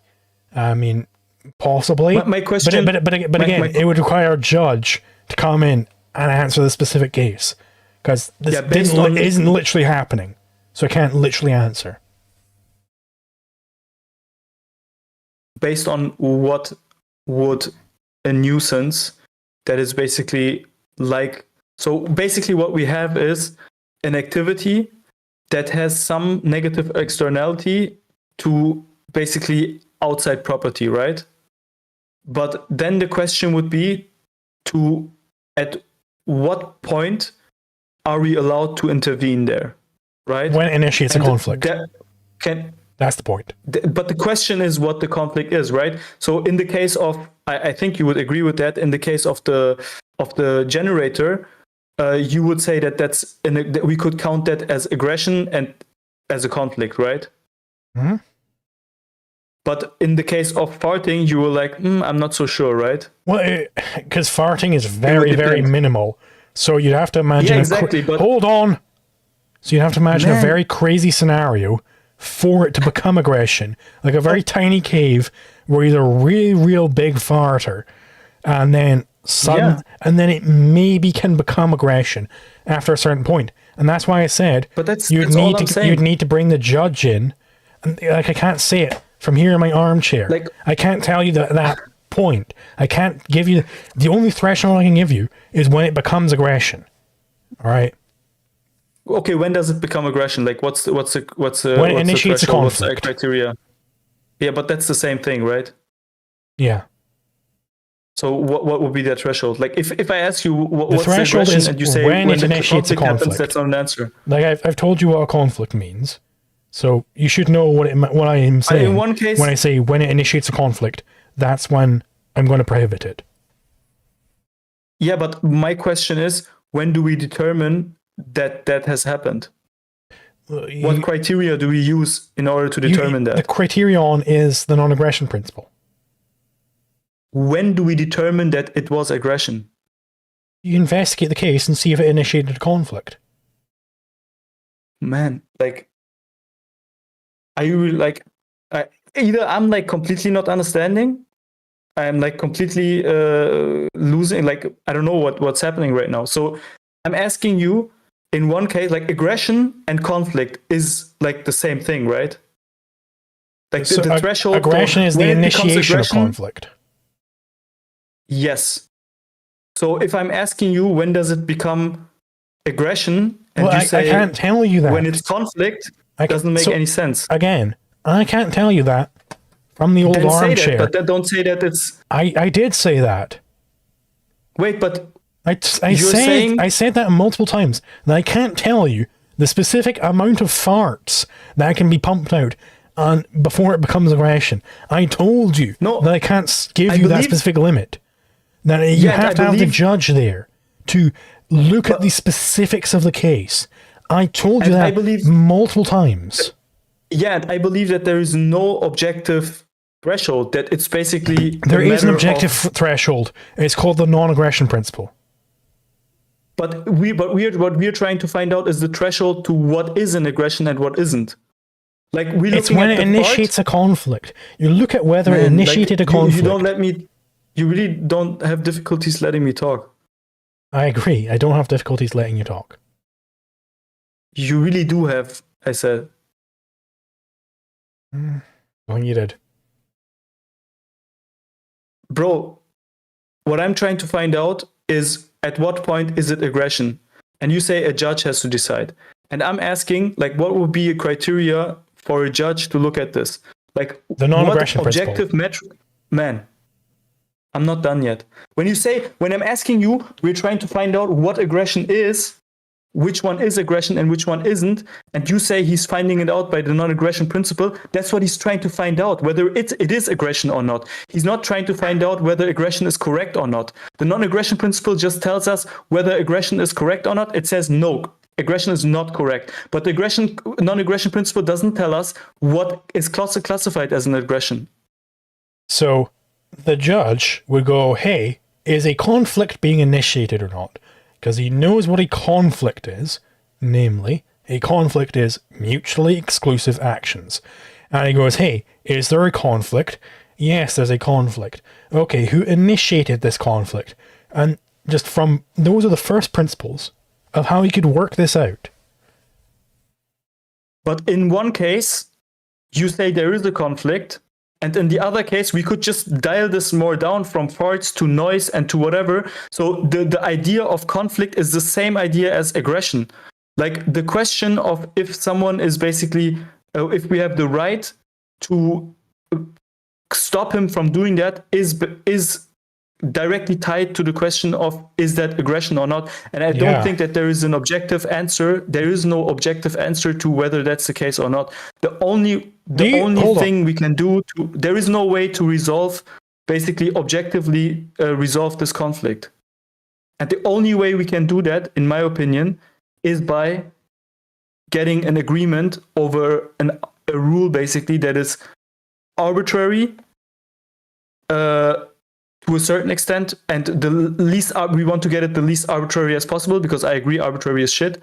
So therefore we vote on it, and then basically the rules dictate how much basically pollution is allowed and how much farting is allowed. And then we would basically agree on what aggression is. At the moment someone crosses that line, it's aggression. At the moment someone doesn't, it's fine. Let's take the other end of the extreme here. You presumably don't want to be killed. But I come up to you and I stab you in the neck and kill you. Was there any aggression there? Did I initiate any conflicts over the use of your body? Yes, I would say so, yeah. But hold on, I thought you just said there is no objective answer to if there is aggression. Yeah. So there is no objective answer to if I initiated conflict over your body when I stab you in the neck. Yeah. Because I have That's set insane. That is ludicrous. Why? Clearly, there is a certain threshold. Just as you previously acknowledged, clearly I have initiated conflict there. Because you immediately answered, yes, of course I initiated a conflict over your body when I run up to you and stab you in the neck. Obviously, when we take it to the other end of the stream, clearly there can be an objective answer to if there's aggression. So we can apply this to different cases. It is possible to figure out if there has been an aggression. Bro, I hope you're going to let me speak. Will you let me speak?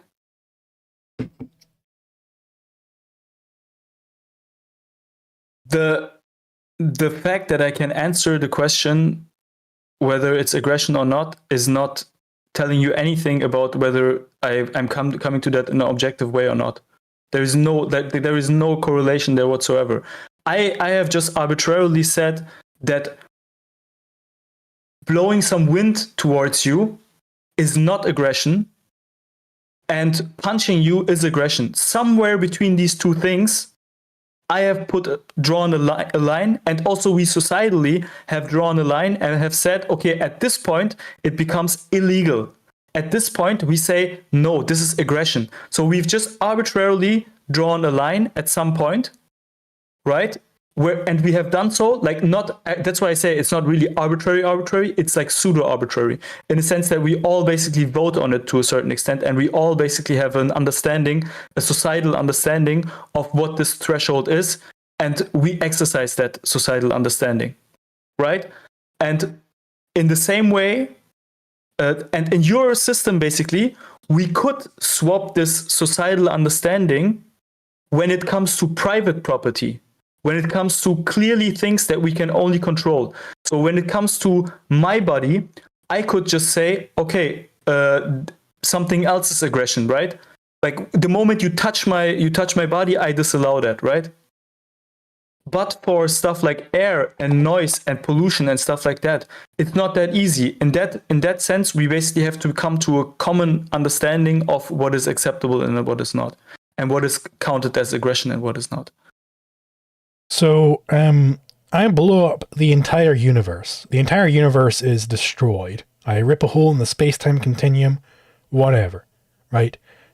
Would it be arbitrary to say that this initiates conflict?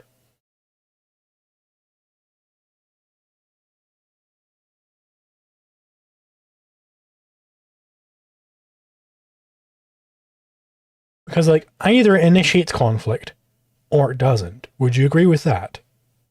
Through my lens, yes, it would be arbitrary.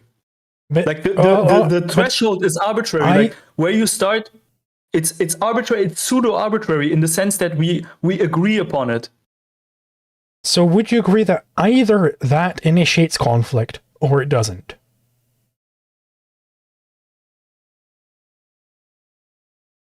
I think that it's a spectrum. I don't think that it's a binary.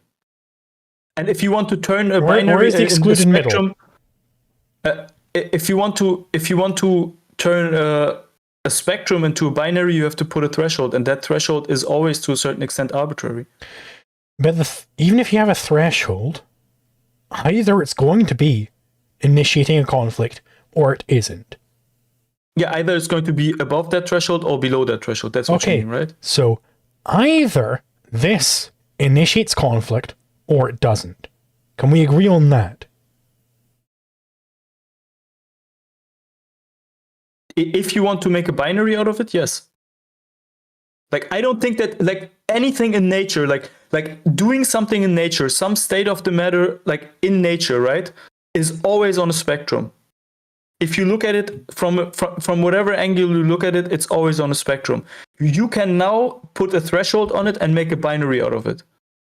But what's actually the case in nature is always a spectrum.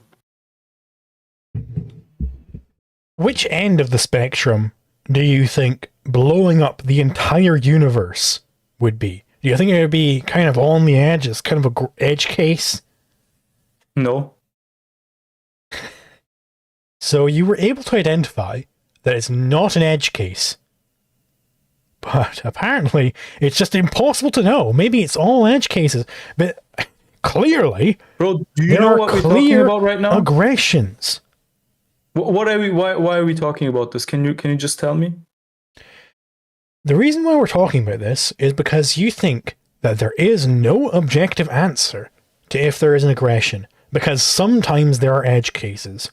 Okay, well then let's just take a non-edge case. Me blowing up the entire universe. And you're like so hesitant to admit that this clearly causes some conflicts. At least some. I asked you to repeat why we're talking about this. And I don't think that your answer I don't think your answer was correct. So the reason why we're talking about this is because I am presenting you cases where you are not able to directly answer where you would put the threshold. And when I ask you where to put the threshold, I'm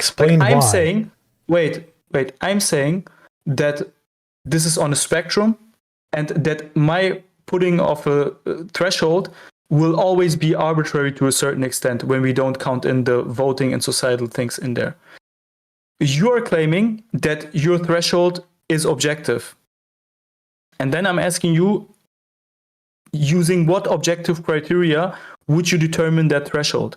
You saying a judge would do that or something doesn't change anything. Like, what objective criteria would the judge use to put this threshold there?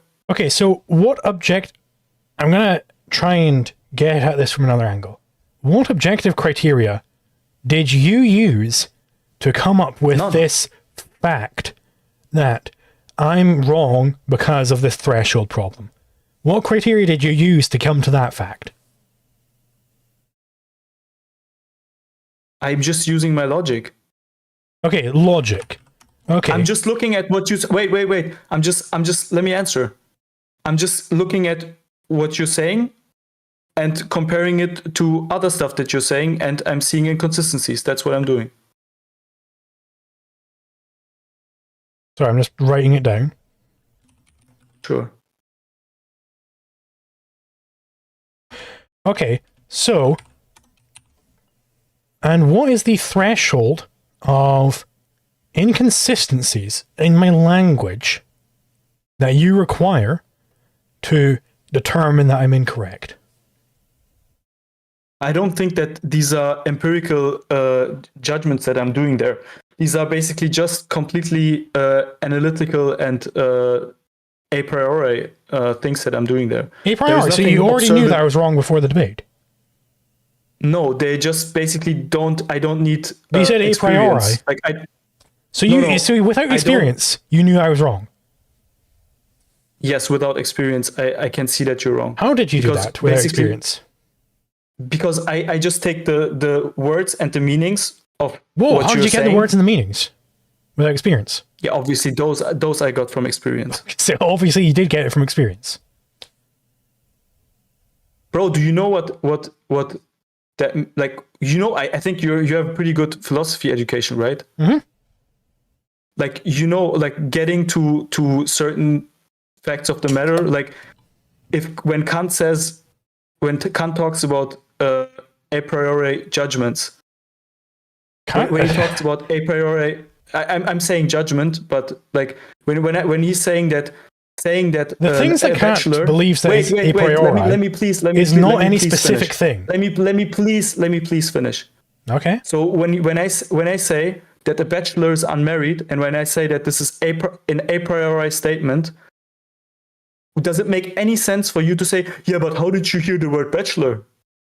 Does that make any sense? It makes plenty of sense. So it makes absolutely no sense. The things that Kant thinks is a priori, i.e. innate, is innate forms of perception. He doesn't think that there is any such thing as innate content, right? That is what the dogmatic rationalists were trying to get across. They thought there was such thing as innate content of consciousness. Kant said, no, this doesn't work, and the skeptics poked so many holes in that. There is no possibility of innate content. Kant had it that there was innate forms of perception. The things which Kant thinks is a priori is the way in which you perceive things. That is not what you were saying. You were saying what is innate in this is that I'm wrong about this fact of how I am solving the threshold problem. You think that is innate, but that is content, not form. You think that is an innate idea, that was already in your head the instant you came into existence. That is completely non-Kantian. That is like, you've just made a new branch of dogmatic rationalism there, which Kant would completely reject, by the way. Sure. I don't really care. Like, I feel like also you should. I don't know. If you're gonna use Kant, then you should care if you reject it. I feel like you're trying to derail the conversation right now. I'm really not. I feel like you don't want to talk about this. Like, I have asked you a simple question. Like, how would we come to like, basically the whole thing that you're doing is about conflict resolution. That's basically what you're trying to do, right? And conflict resolution, we have a problem here right now. The problem is that me and you are suffering from the farts of the sky, okay? And it's not really obvious. I think it's for both of us and for no one, it is really obvious whether that's an aggression or not. And we could say the same thing about playing loud music, and we could say the same thing about polluting the water on the ground and blah, blah. So there is a bunch of stuff where we are not really, where it's not really obvious who is the aggressor and who is not. And I feel like for these cases, we can just resort to voting basically on it. That's the most ethical and most just thing to do. And at that moment, the moment we do that, we have basically created public goods that we all own because we're basically controlling it together. What was the epistemic threshold that you crossed to come to that principle? That we just vote on these things. What was the epistemic threshold that you crossed? Because you must believe this thing, right? So then there is some threshold that must have met to make you believe that thing. But hold on, then I can just apply the same fucking criticism to you. Like, do you not see how this is self-defeating? In logic, you have, like, just like you don't have perfect squares in nature, but you do have perfect squares in mathematics. You don't have binaries in nature, but you do have binaries in logic, right? What threshold did you pass to come to that position? In order to make a logical statement, in order to make a judgment that comes from my logic, I don't have to cross any threshold. That doesn't follow directly from what I'm saying. What I'm asking you is a fact of the matter in the world, an empirical fact. So what was illogical about my statement of the legal theory? Your statement of the legal theory is that you're able to resolve conflict with it, and that you cannot publicly control, like, basically you cannot have public ownership of something. Okay? So in your view, you would not be able to publicly own the air, or you cannot have a public right, like a common right of all of the people that are living in this cave to silence, to clean air, to not being polluted, and all of these things. Like, basically there is no public right to it in your system, in your concept, right? And I'm saying that is and you're trying to basically make up for it by using the non-aggression principle on an individual basis.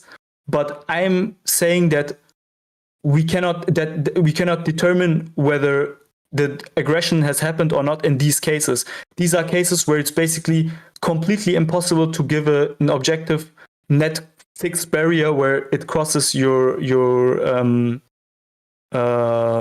it basically crosses to your property and where it infringes on your rights. And the only way we can actually do it is to have like a voting on it and to determine what is being deemed an aggression or not.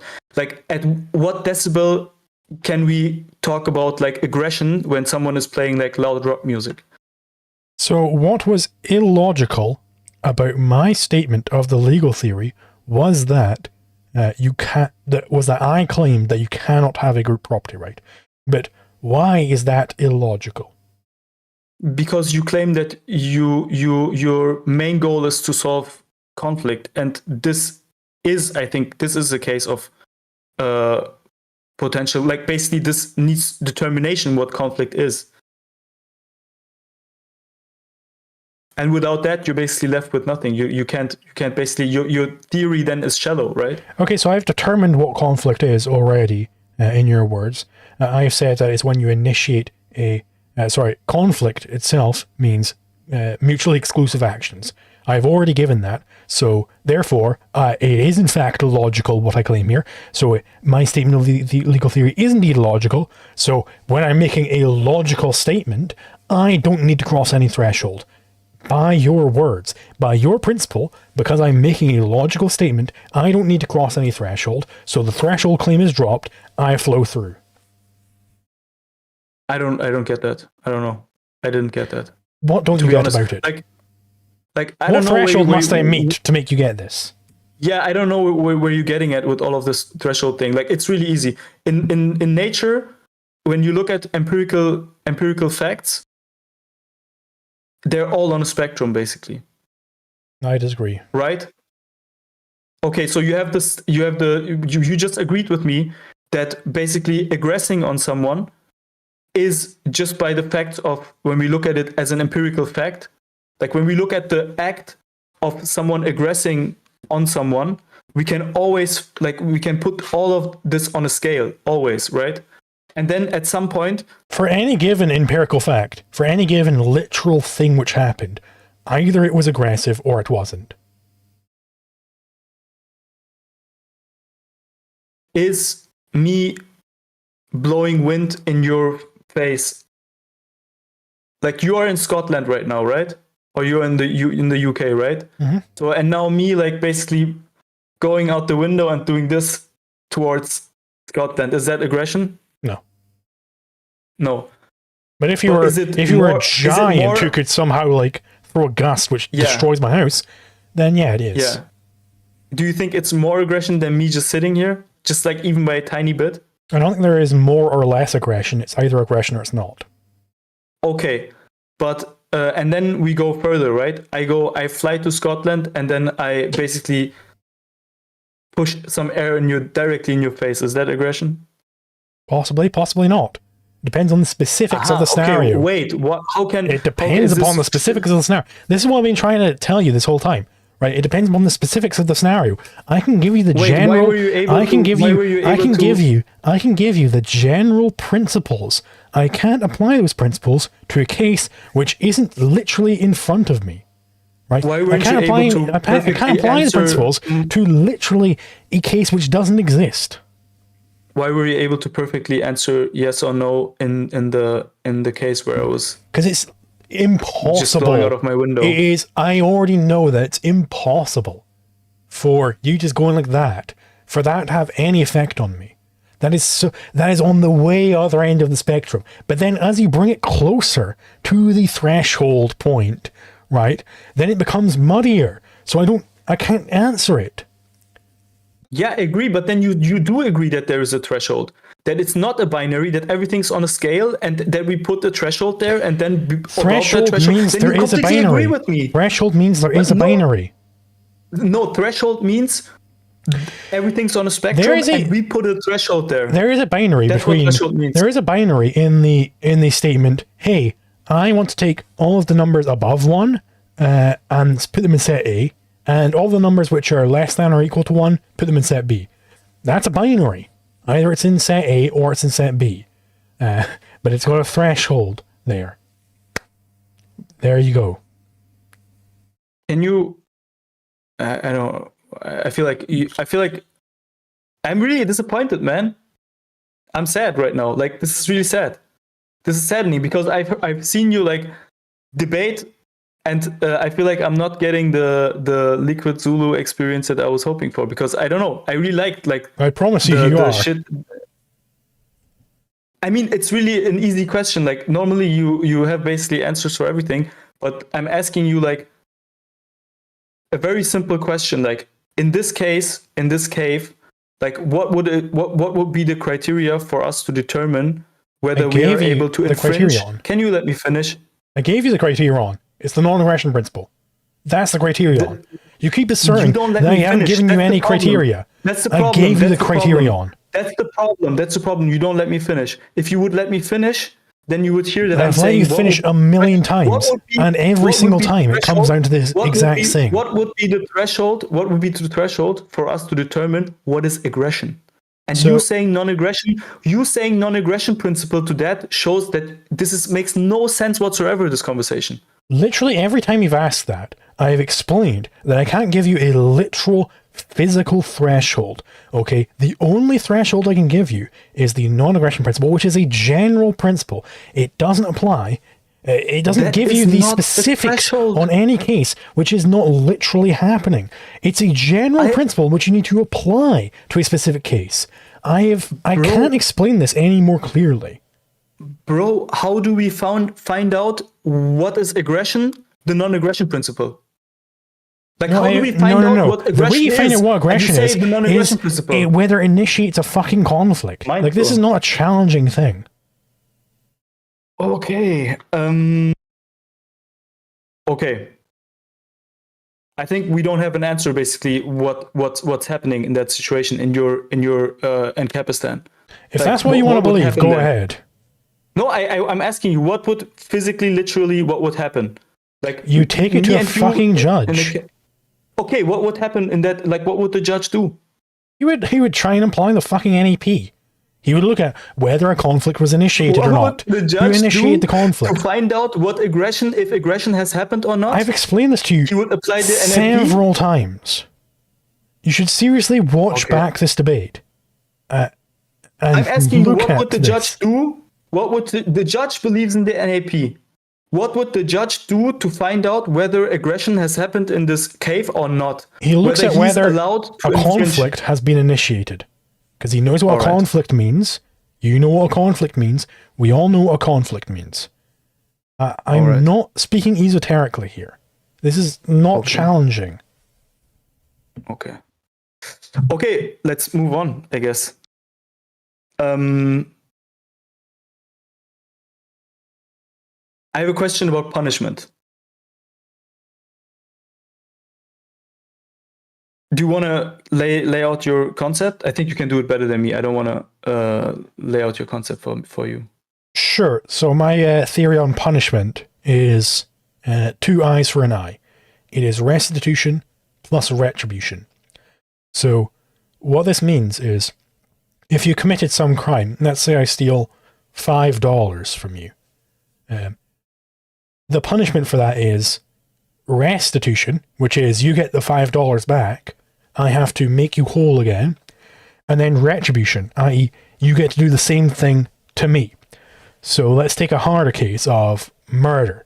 Like, I murder you. Clearly there isn't any restitution, which is possible there. Pardon me. There isn't any possible restitution there, because I can't make you alive again. So restitution is impossible. It's off the table. But retribution is your next of kin gets to go, hey, Liquid Zulu, I'm allowed to kill you because you killed Mr. Kanak. So therefore, they could they could do something. Basically the basic law of it is they could just kill me. But this is a scarce good, the right to kill me. So they'd be allowed to say, hey, I'll trade this good back to you, Mr. Liquid Zulu, if you give me $1 million. Like if you work in this facility for 10 years to gain $1 million to give to me. And then you get the right to kill yourself. And then they trade it back to me. And that is how you can basically get prisons working within a sort of anarcho-capitalist legal order.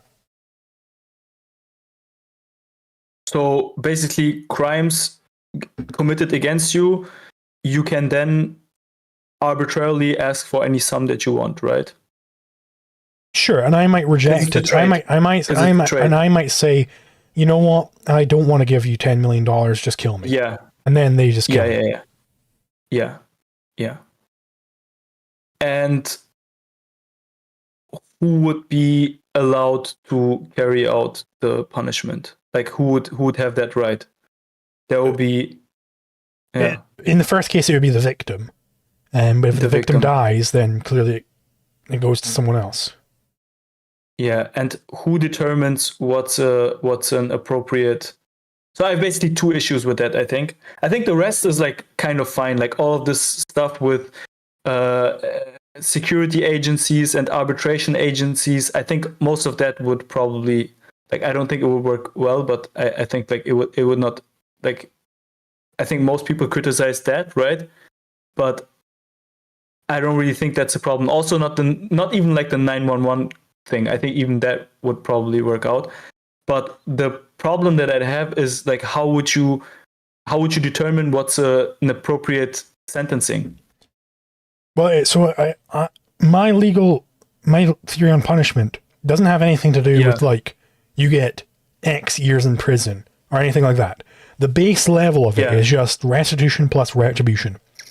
So if my retribution against you is that I get to like punch you in the balls, and you're like, you know what, I'd rather just do some community service for you, and I'll give you like $700, and I'd prefer that, and then we can make that trade, right? So it's all market based. Let's just make it like really easy. Let's say I punch you in the face, okay? And now what happens basically? Now my security agents, like your security. Yeah, but your security agency comes, right? And basically, so you're conflating two different conversations here. One conversation is on the actual legal theory on what punishment is just, and the other is in how would you actually enforce that legal theory. So I just want to know which one are we talking about? I mean, both, but we don't have to do it simultaneously. So one issue that I have is that I would like to know how would we find out? Like, let's just make it really easy. Let's stick on the right one. Like let's not stick on the enforcement one for now. Let's maybe first talk about what would be right? Mm-hmm. So I punch you in the face, and now you can punch me back in the face. Why is that? And plus retribution. And what's that retribution? Like how would we determine? The retribution would be me punching you back. The restitution would be you like paying to repair my nose or whatever. Like if you broke my nose, you'd have to pay for my medical bills. Okay. And specifically, you get to choose. You still have choice there. I can't just decide that you have to pay for the most expensive doctor ever, and he builds me like the perfect nose. Like you could choose like, hey, his nose looked like this before. I can find a really, affordable plastic surgeon to get his nose back working again. And you're allowed to choose which one to go for. Like if you break my painting, I can't demand that you have to paint it with like a tiny little brush. I just have to demand that you get it fixed again. So you could hire an artist to do it. Gotcha. Yeah. But what if we can't fix your nose? Well, then restitution isn't possible.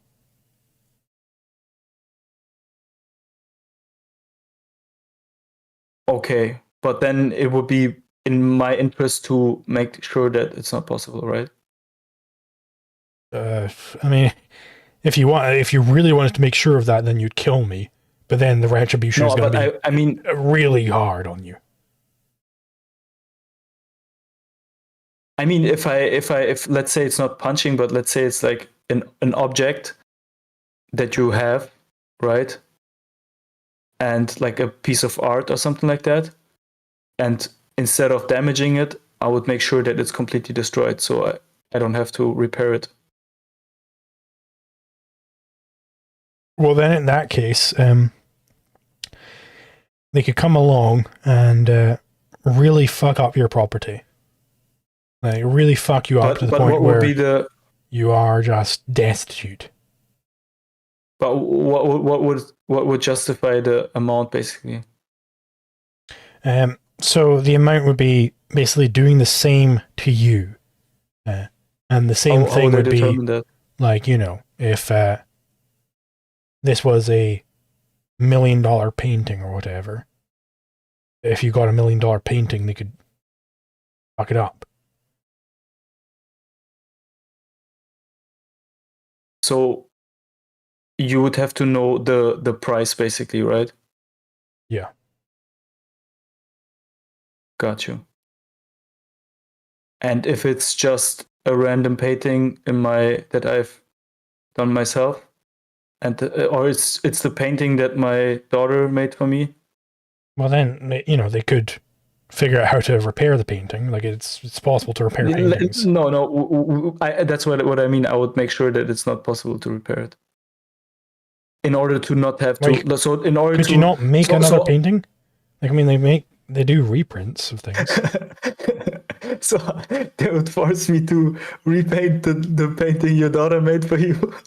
I mean, that's one way to do it, or you can, figure out like how to pay an artist to do it, or it's up to you how you do the restitution. But it's got to be done. If it's possible to do, then it's got to be done. Yeah. That was one question, and then basically, but the real question is basically who. So that's basically a debt that you have then, right? Yeah. Okay. And this debt, what if I just kill you and then it goes to your heir, right? Yeah, then my heir can kill you, which is. Yeah. And you would always have to make sure that there is no circle, right? No heir heritage circle. What do you mean by that? I could just kill all of you. Well, then somebody else can come along and go, hey, this guy's a real big murderer. I'm going to homestead the right to kill this guy. Wait, why? How? Because it's a scarce property, so it can be homesteaded if nobody owns it. Where is it? It isn't in a specific place. Like the car crash isn't in a specific place. It's not in the car or in the thing being crashed into. So you can then basically is like it basically is something that who decides who's going to pick it up? Who's then the rightful owner? Because that's pretty valuable, right? Like if I kill like 10 people because they have like I can homestead it by killing you. How would you do that? By killing you. You first have to get the right and then you can kill me. No, I homestead it by killing you. How can you can only kill me if you have the right to do so? I homestead the right by killing you.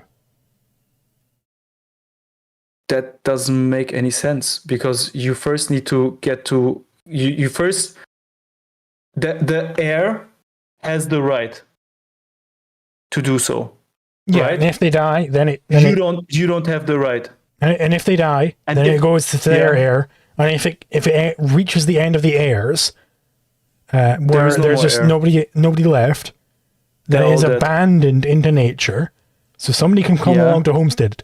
And what it means to how does that happen? What it means to homestead a thing like this, what it means to homestead the right of retribution is to, again, in first principles, get there first.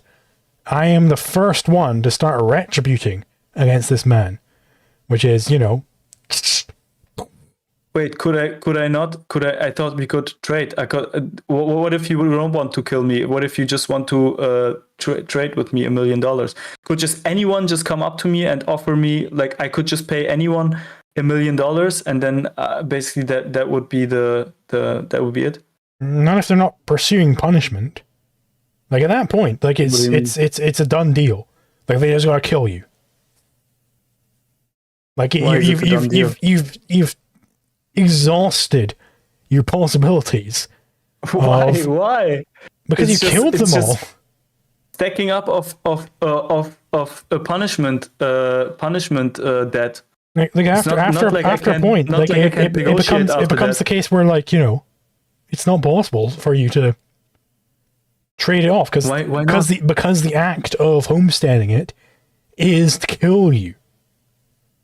Who says that? You've just made it up. I said it. I'm saying it right now. Yeah, you're just making that up. I'm not making it up. Like, it comes from first principles. Where is that coming from? I explained the first principles of it. Who says that getting the right to do something? Okay, wait. Are you saying that the right?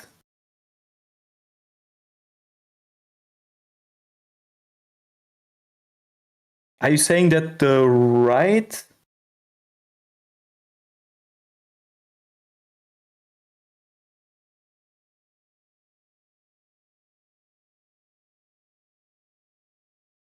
The right comes from taking it?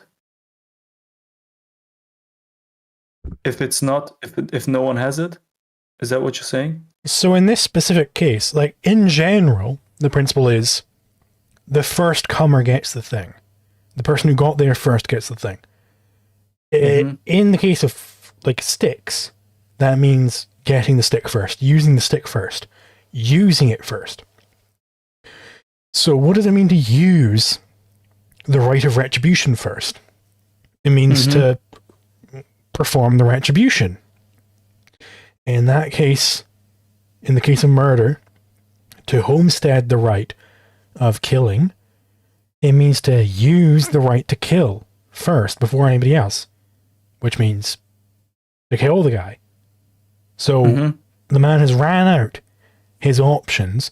If there is no legal heir, he's ran out any possibility of getting a lighter sentence. He has forced himself into basically death penalty for the first person who sees him. I think you're correct about using the right, that gives you the right, like being the first one to use the right, that gives you the right. But I think it should definitely be possible to make a deal at that point as well. Because why not? Like why? Like I think you would similarly use that right. You would be similarly the first one to use that right when you would offer me the deal. Basically, there would be no difference between the two because you've already said that these are equivalent, right?